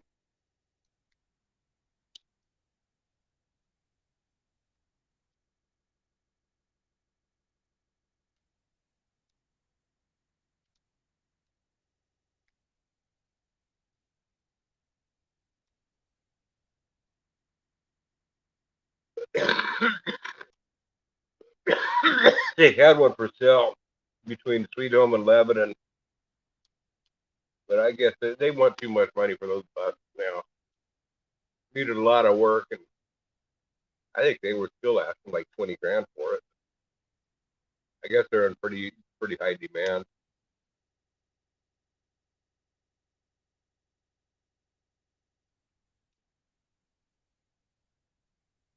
But we can go well here. Throw her on the grill next.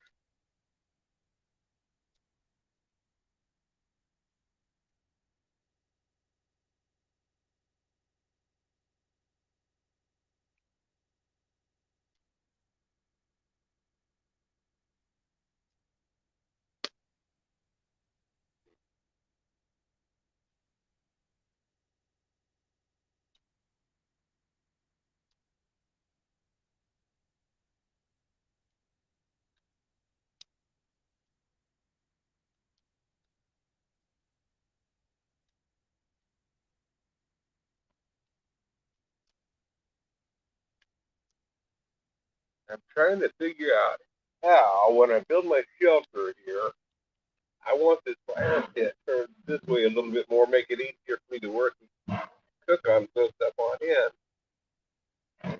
And I got to figure out how I'm going to do that so I can still have you guys with the camera enjoying seeing the fire. Not sure how this is all going to work on out, but I'll come up with a plan somehow.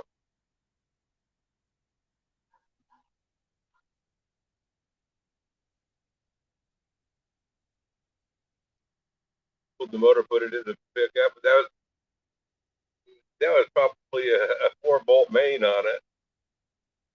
Heavier built motor for it in those buses.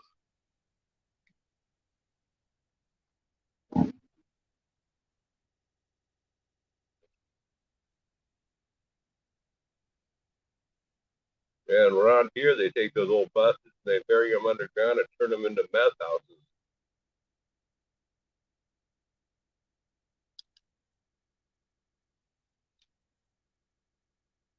350 Chevy. And I'm sure that it was a 4 bolt main.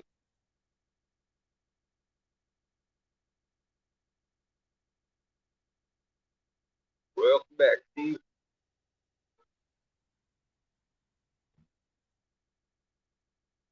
I don't think they would put a 2 bolt main in those big old buses, would they, junkyard?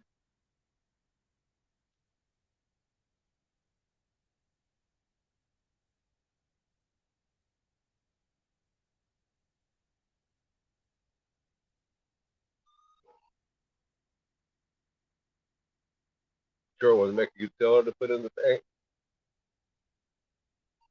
Maybe for the short term, but I just got to think that those things are going to collapse in a few years' time. I mean, what do they do to protect them to keep them from rusting on out and caving in?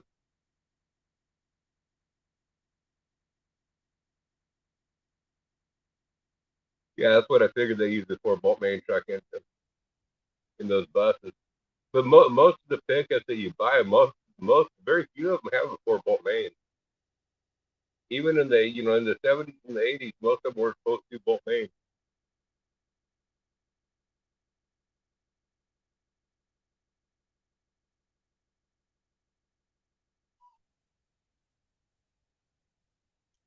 I had a Chevy 350 with a 4 bolt main. I wanted to get a 400 crankshaft put in it, turn it into the 383 stroker, but I never did it.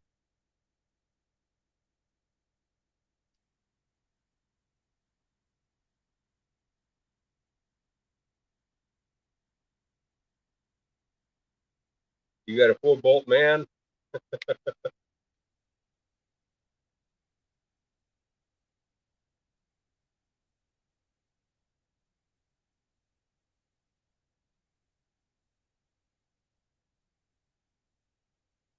Oh wow.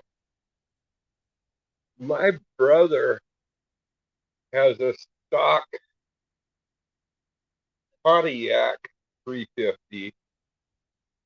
I'm pretty sure it was a Pontiac. It's a Pontiac Grand Am is what but he has. He has the car, the whole original car, and it's all stock. Right now, he's going through and refinishing it, um, rebuilding the motor for the second time, or overhauling the motor for the second time. But anyway, that Pontiac Grand Am that he has is so rare. He can't go to the dealer and get parts for it. They don't even identify the parts, at the regular dealership for them. I mean, they don't even they don't even acknowledge the car exists. But he has found one dealer that has the paperwork on it, has all the records of it. The I don't remember which way it went. The intake valves and the exhaust valves. I mean, one was the size of a face. And now this is just a 350. One of the I don't remember if it's the exhaust or the intake was a huge valve about this big around. It's got a little valve like that, gigantic valves, and then the other valve was about the size of one's the size of a softball and the other's the size of a baseball. And its stock puts out like I can't remember 450, 500 horse, all stock. The heads on it, are not the regular heads. It's typical looking 350. They had to be built special to be able to handle those size valves.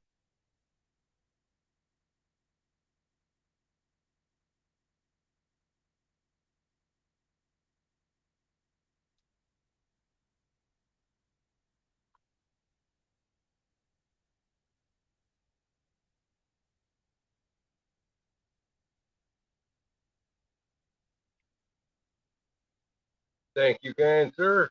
I appreciate that.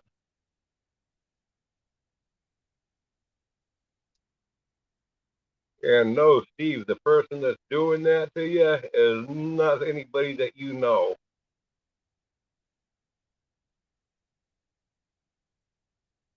I do have other people that don't appreciate that type of chat in here.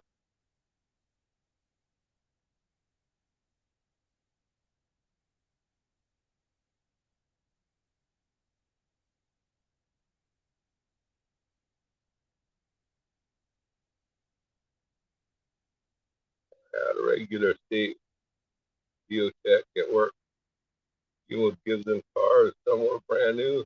Work on wow. Yeah, my brother's car. I mean, it's so bizarre. I mean, I wish if I can find it. He gave me a picture of the intake. If I can, I have it in the house somewhere. If I ever can find it again, I'll take a snapshot. I'll post it on my channel or something for y'all to see it.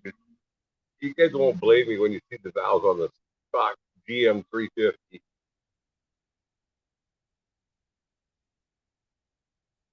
But I was listening to Dale Jr. downloads the other day, and it started making sense because they were talking. I don't know who it was that he was talking on their on the Dirty Mo show, but he had another.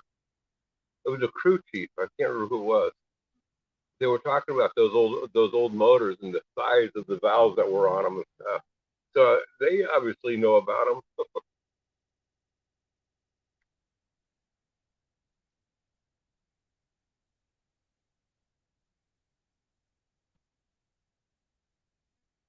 Oh man, that'd be nice to have.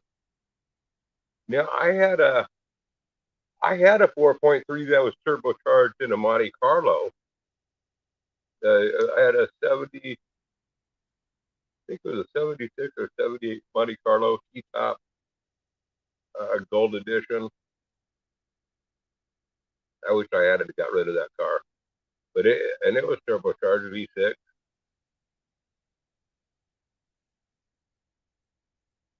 I got that. That was my wife's car.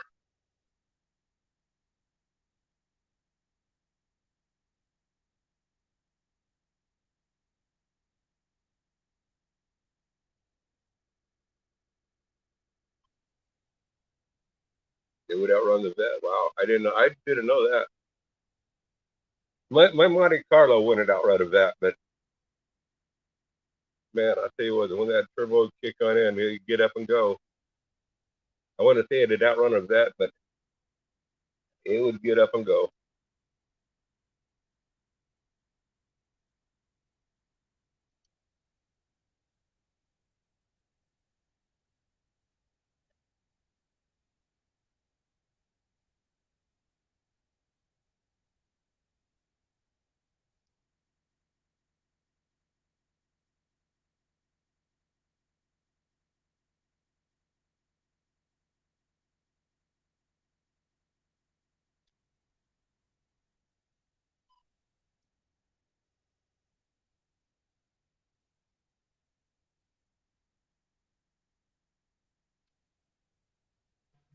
Yeah, see, that's when I had my Monte Carlo was about between 90 and 92 in those years when I had it. But it was like well, it might have been an 80s model. I think it was like a 70s or 70s. Anyway, it was the Monte Carlo that I had. It was like the mid-size. They in the 70s. In the 70s, they had the big Monte Carlo, and then right after that, they came out with kind of like a mid-sized Monte Carlo. When did they come out with that mid-sized Monte Carlo? That's the one that I had, but it was limited edition gold package with the turbocharged six.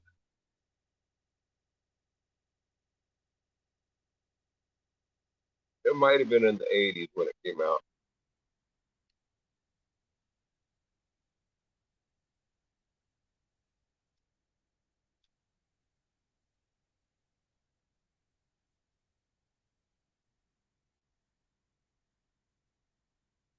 The only reason why I got rid of it is everybody kept on calling it a Mexican car, and I thought it was a cool car, but everybody, I guess the Mexicans really liked it. Hey, I have good taste sometimes, you know. My wife did like people keep on talking, bringing that part up to her. To her, it was just a car.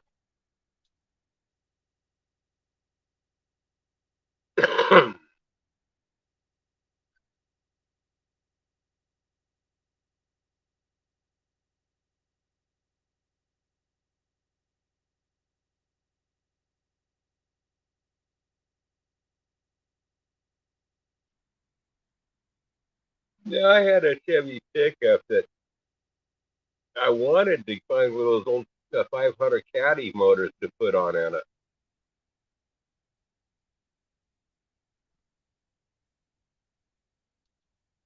I think that would have been cool to put the 500 Caddy in there.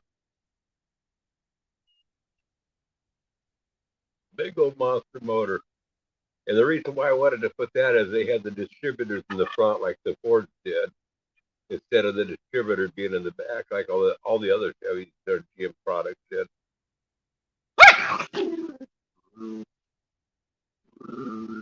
Are you protecting me? Are you protecting me?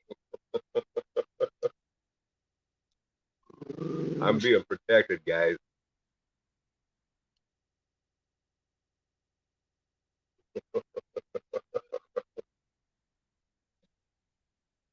Daddy, that's not fair.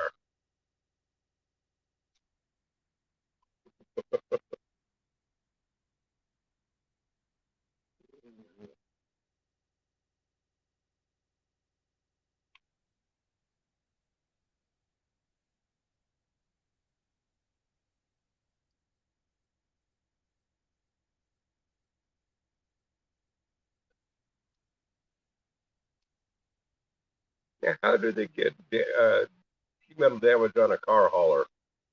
Are they the car haulers just don't care about the vehicles when they loading them?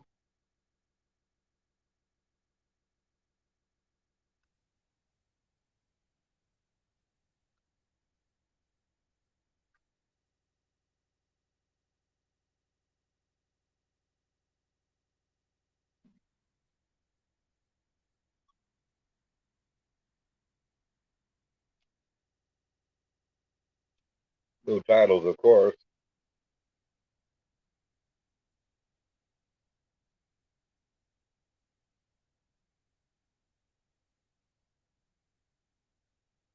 Yeah, sometimes I think those accidents are planned out, those junkyards.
I'd say those briquettes started a pretty decent fire for me tonight, anyway.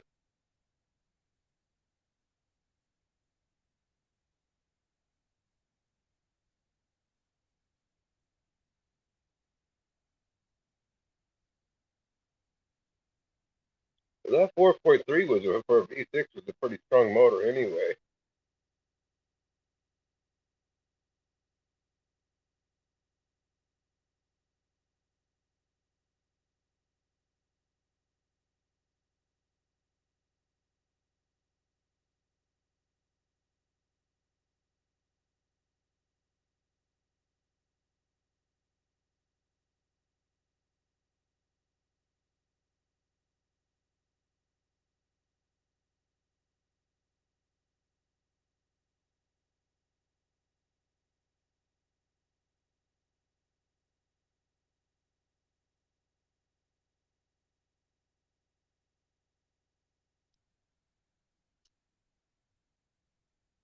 When did they come out with the 4.3?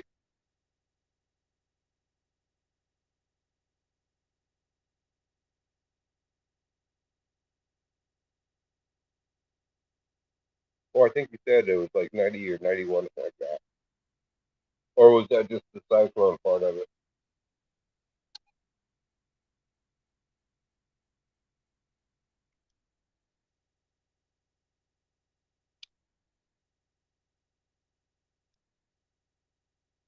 About 88?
I do wish I understood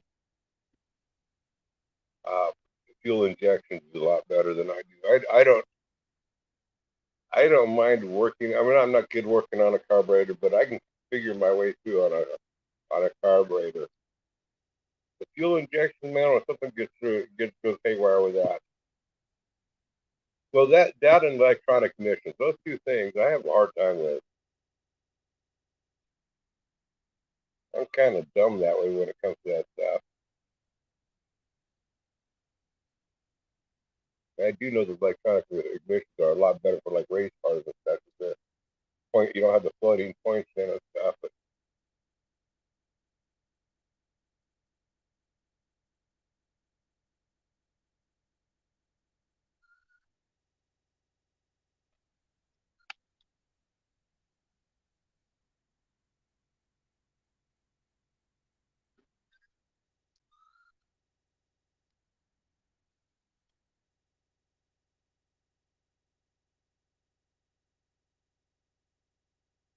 yeah, my dad had an S10, and it must have been like an '88 because it had the 4.3, so it must have been when they first came on out.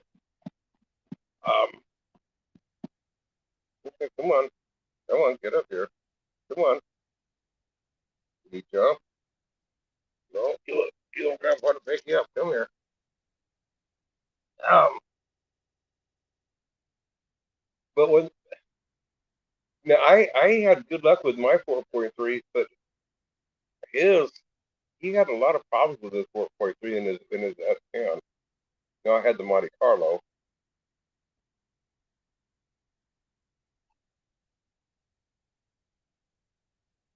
He got that little S10 four-wheel drive and stuff. And wait a second, no, it wasn't the motor that he had the problems with. He had a lot of problems with the transmission. Never mind. I was wrong on that. He was having transmission problems.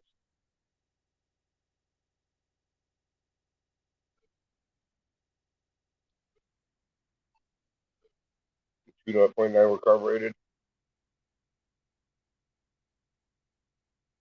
Yeah, and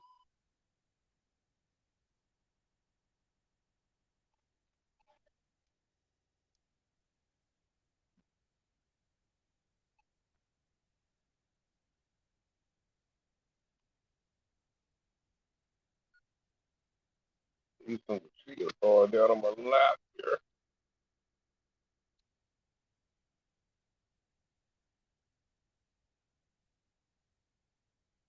I always kind of liked the S10s, but I think I like the Ford Rangers better than the S10s.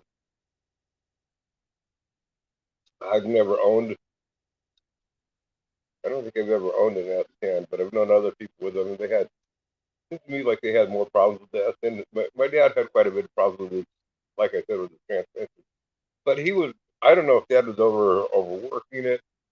I know that he would run from. He lived down in Reading, and he would drive up here to pick up like a 400 Cummins or whatever, or the transmission, whatever. I don't remember which, but and those weigh quite a bit. He'd haul them from up here in the back of his S10 down to the shop down there and put it in his truck and different stuff.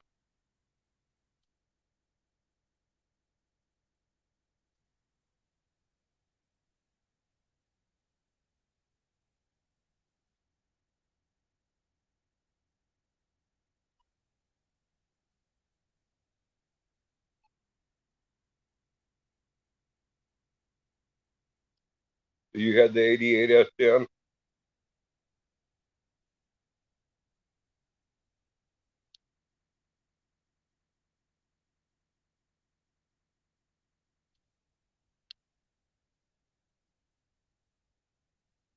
or are you talking about your Ranger?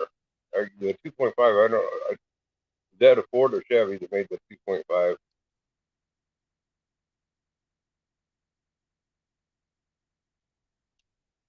have been the Chevy because it has the 4. The A level was a 4.3. It was an S10. Okay. Now, did you like your S10 or your Ranger better?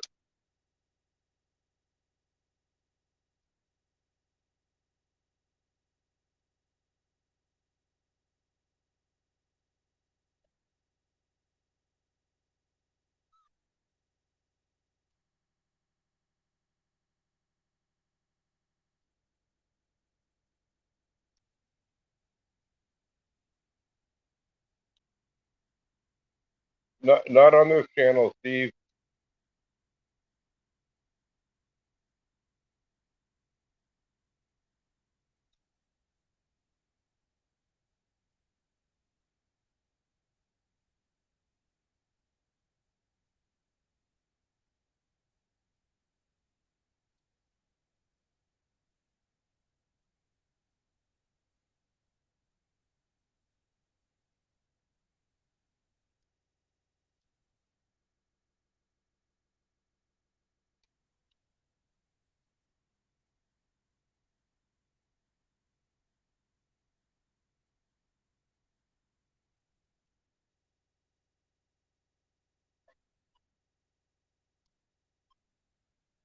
And that's the important part to you down there, the air conditioner, and a lot better air conditioner.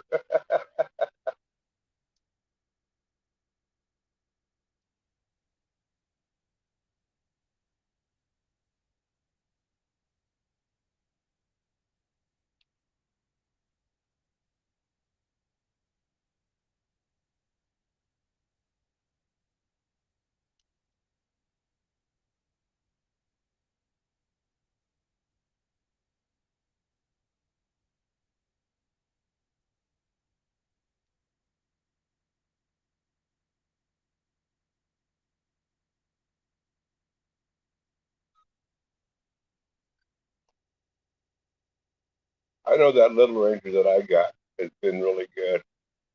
Um, and quite honestly, I would still be running it. It still runs fine. But the only reason why I decided to get another vehicle, got the Ford. A friend of mine had this Ford, and I really liked it. And but it was that the guy put it to good use rather than fixes. I needed to fix the Ford back in when was it? In the late '90s, like '98 or '99. I thought, and this is one of the reasons why I will not go to a camp anymore with alcohol. I quit doing that. Wanted to go to hunt camp that had alcohol because, and I'm not blaming any of them that I was hunting. It was all on. I drank half a gallon of vodka. Then I got stupid and went out four-wheeler driving in the middle of the night. And the big old boulder I tried to jump and I landed right back on top of it. And I tore the crap out of that undercarriage. And the cross members and stuff that support straightened them out as best I could. But anyway, I got it to where driving it with it empty, it handled everything just fine. A light load, it'd be just fine. But I put too much. I put like 300 pounds or more in the back of the pickup. It squat down just enough where you could hear the U joint banging on the bottom side of the cab. Because it put that cross member up that supported that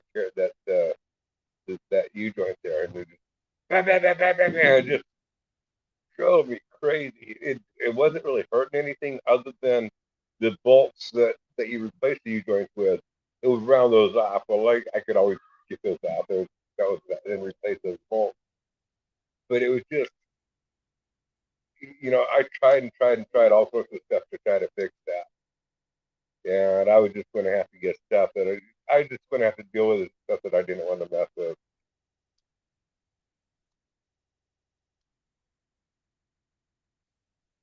Got an '07 and an '09, and mine's a '92.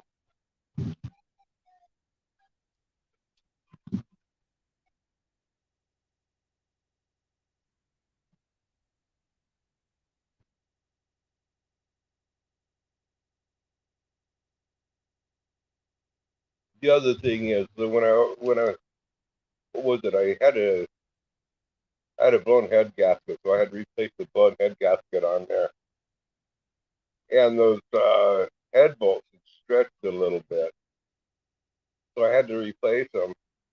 And you can't get head bolts for that thing anymore. You cannot. Those old '92s.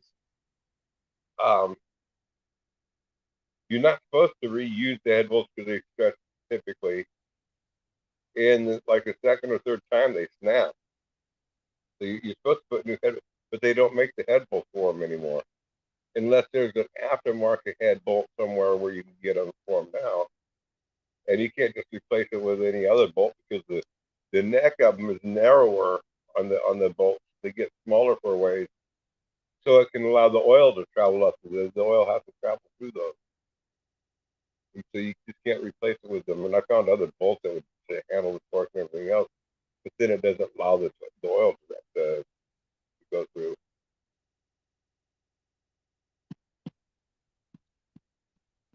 38-degree air in both of them. Cool. Go to SBS. If I have to rebuild it or do anything, I'll remember that next time. Come on.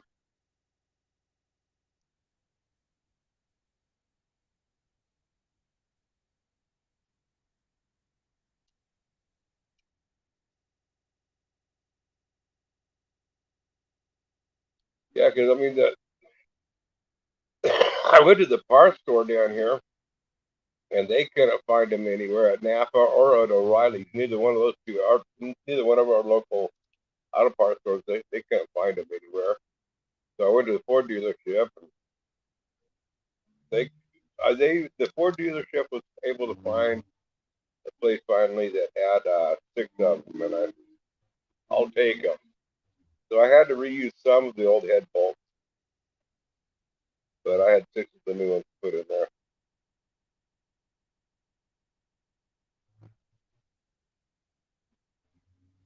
You garage bolts, head bolts, and studs. Okay, cool.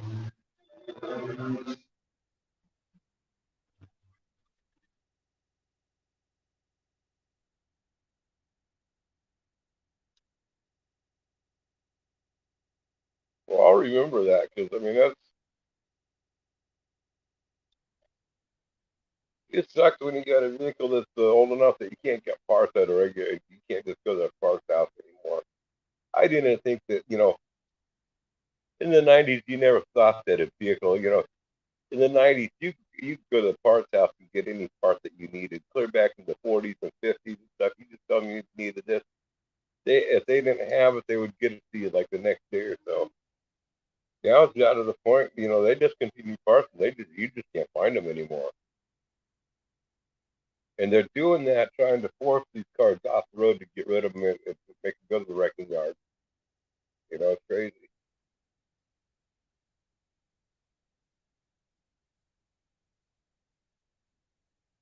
Whoa, that's getting up to that's red lighting it.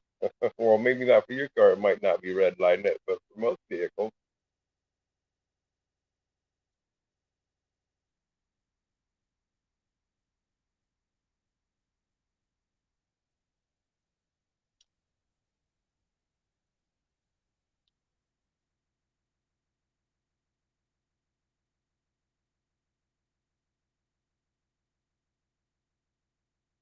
Yeah, it's buzzing all right.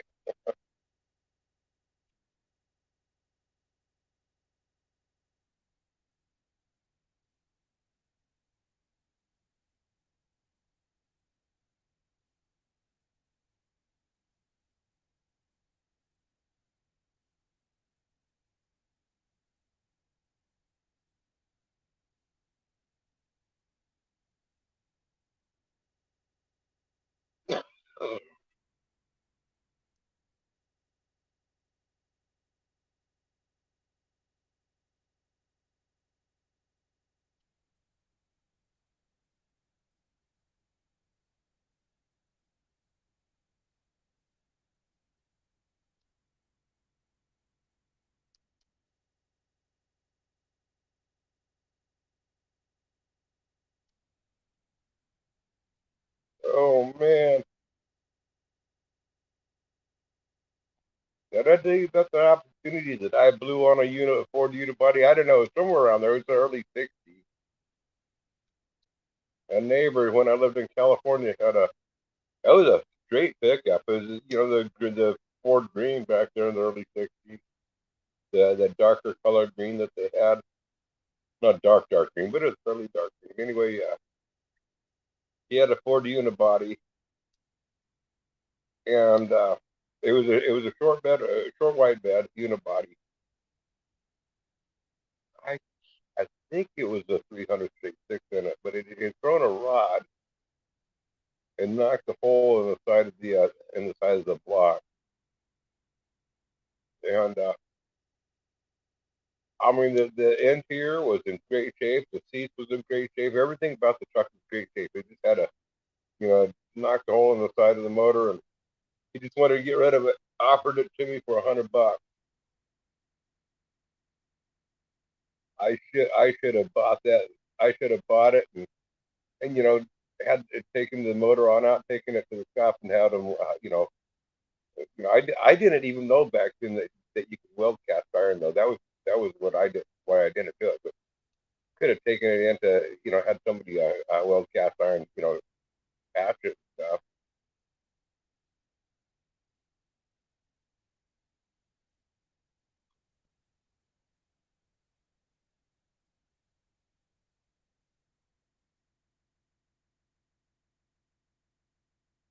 Motor back in the '80s. Do you start it every now and then? I hope you do. You put a motor in the '80s.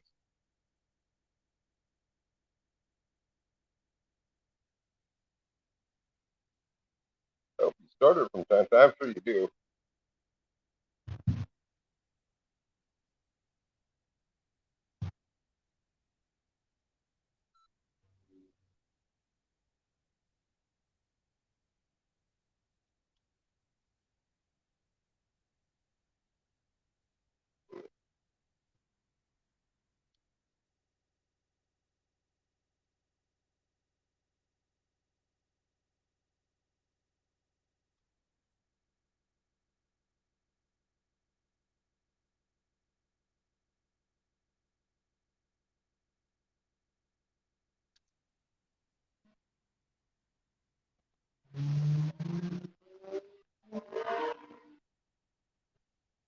Oh wow,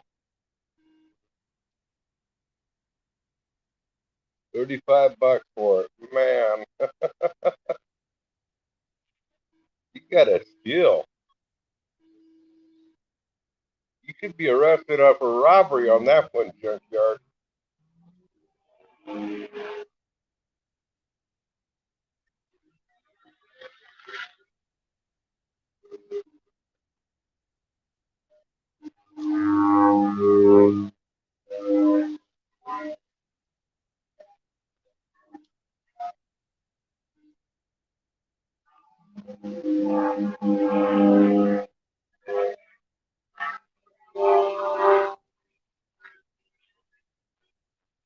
After this thing, I am going to have to get out of here. Got a watermelon today.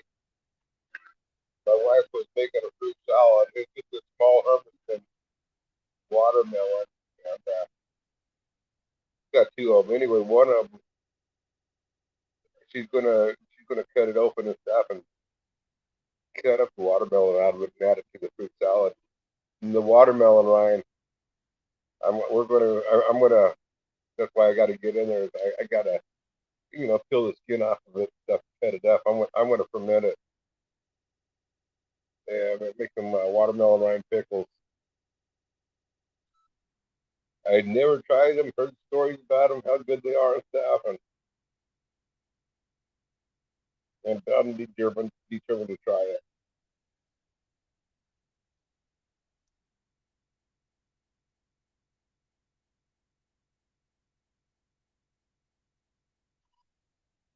With a set of heads from the '69 Z28 used to run antenna, the screws and studs in them is a flat top. I got something on my screen there.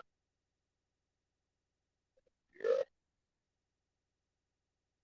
the flat top force piston, 30,000 over. That's a steel crank, not cast. Oh, shoot, 30,000 over. It's not bad. You still got a couple more you can do on that. 90,000 over, can't you? Isn't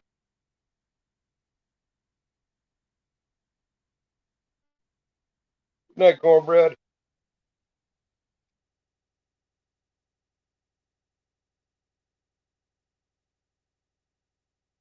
7 quart Milo down oil can. Ah,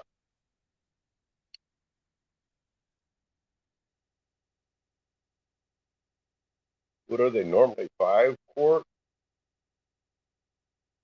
5 or 6 quart.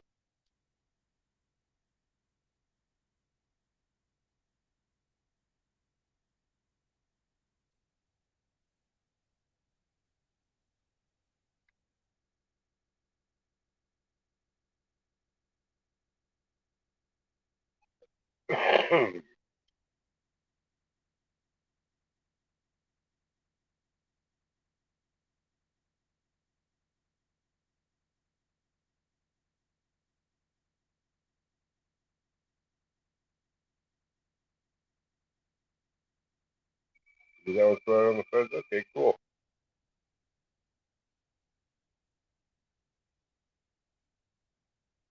Which that helps the oil run a little bit cooler too.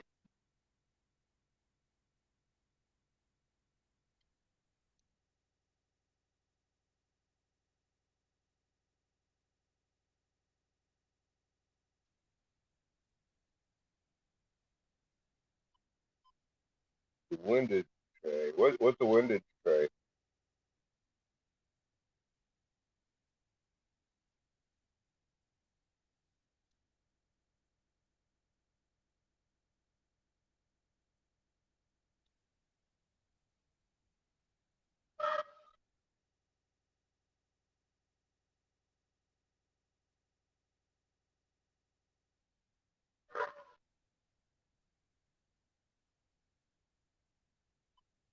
You need the parking lot.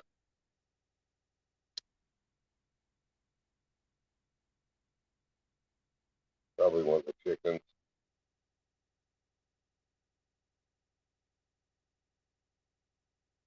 Green fireball cam.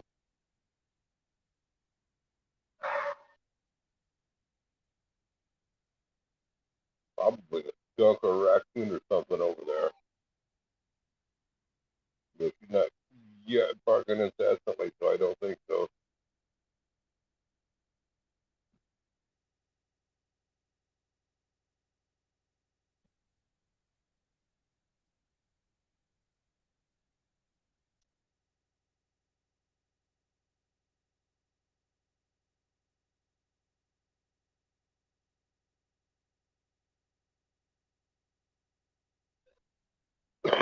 What is that windage tray?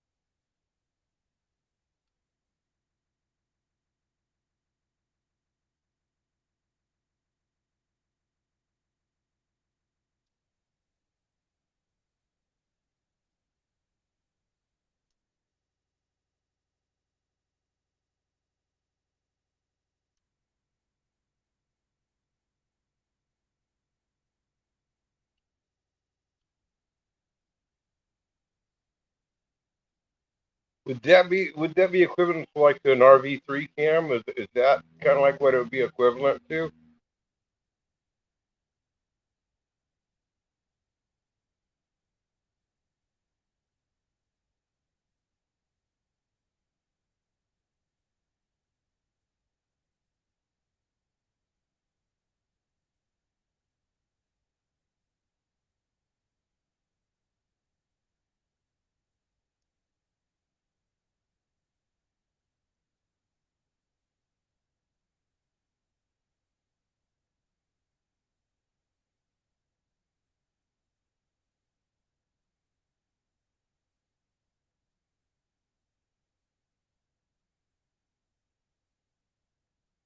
Oh, okay.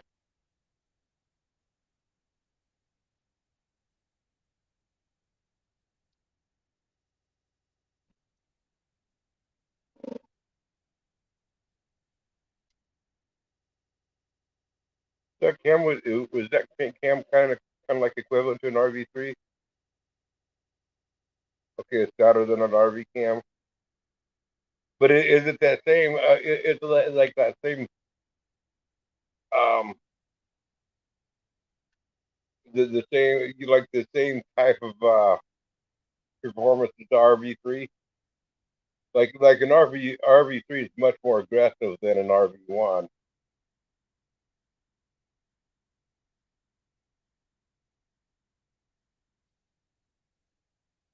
I just wondered if that RV3 cam was about the same aggression as the one that you have in there. In there.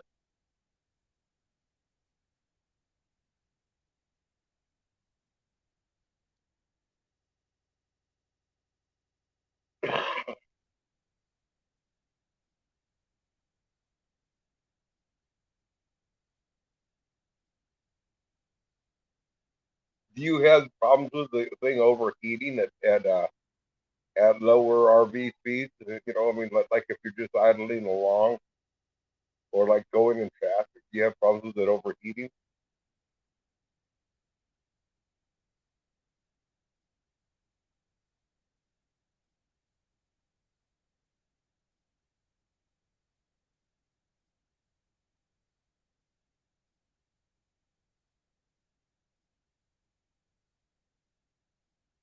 Like the power valves and the holy carb. That's something that I don't know anything about on that part of it. Okay, you got me interested here. I would have to have one more, and then I'm gonna have to go. No problem with the heating at all. Okay.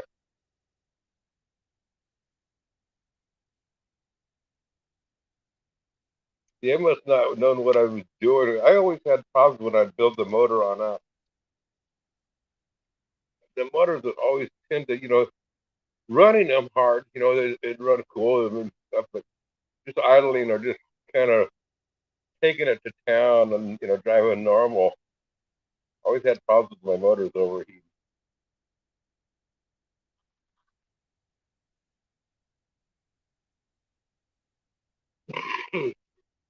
But those are Chevys, so maybe that explains it.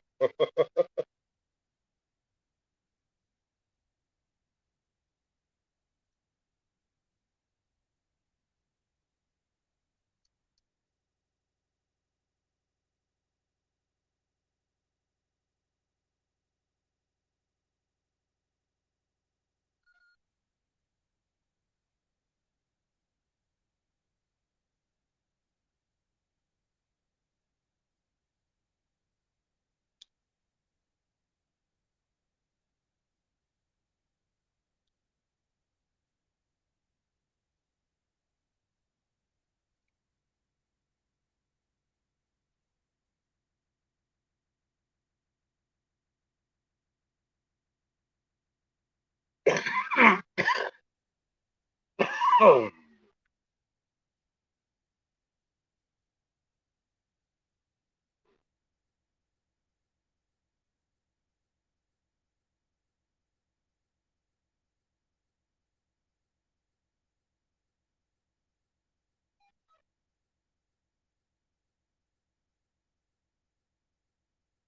yeah, I really should get on in there, start making those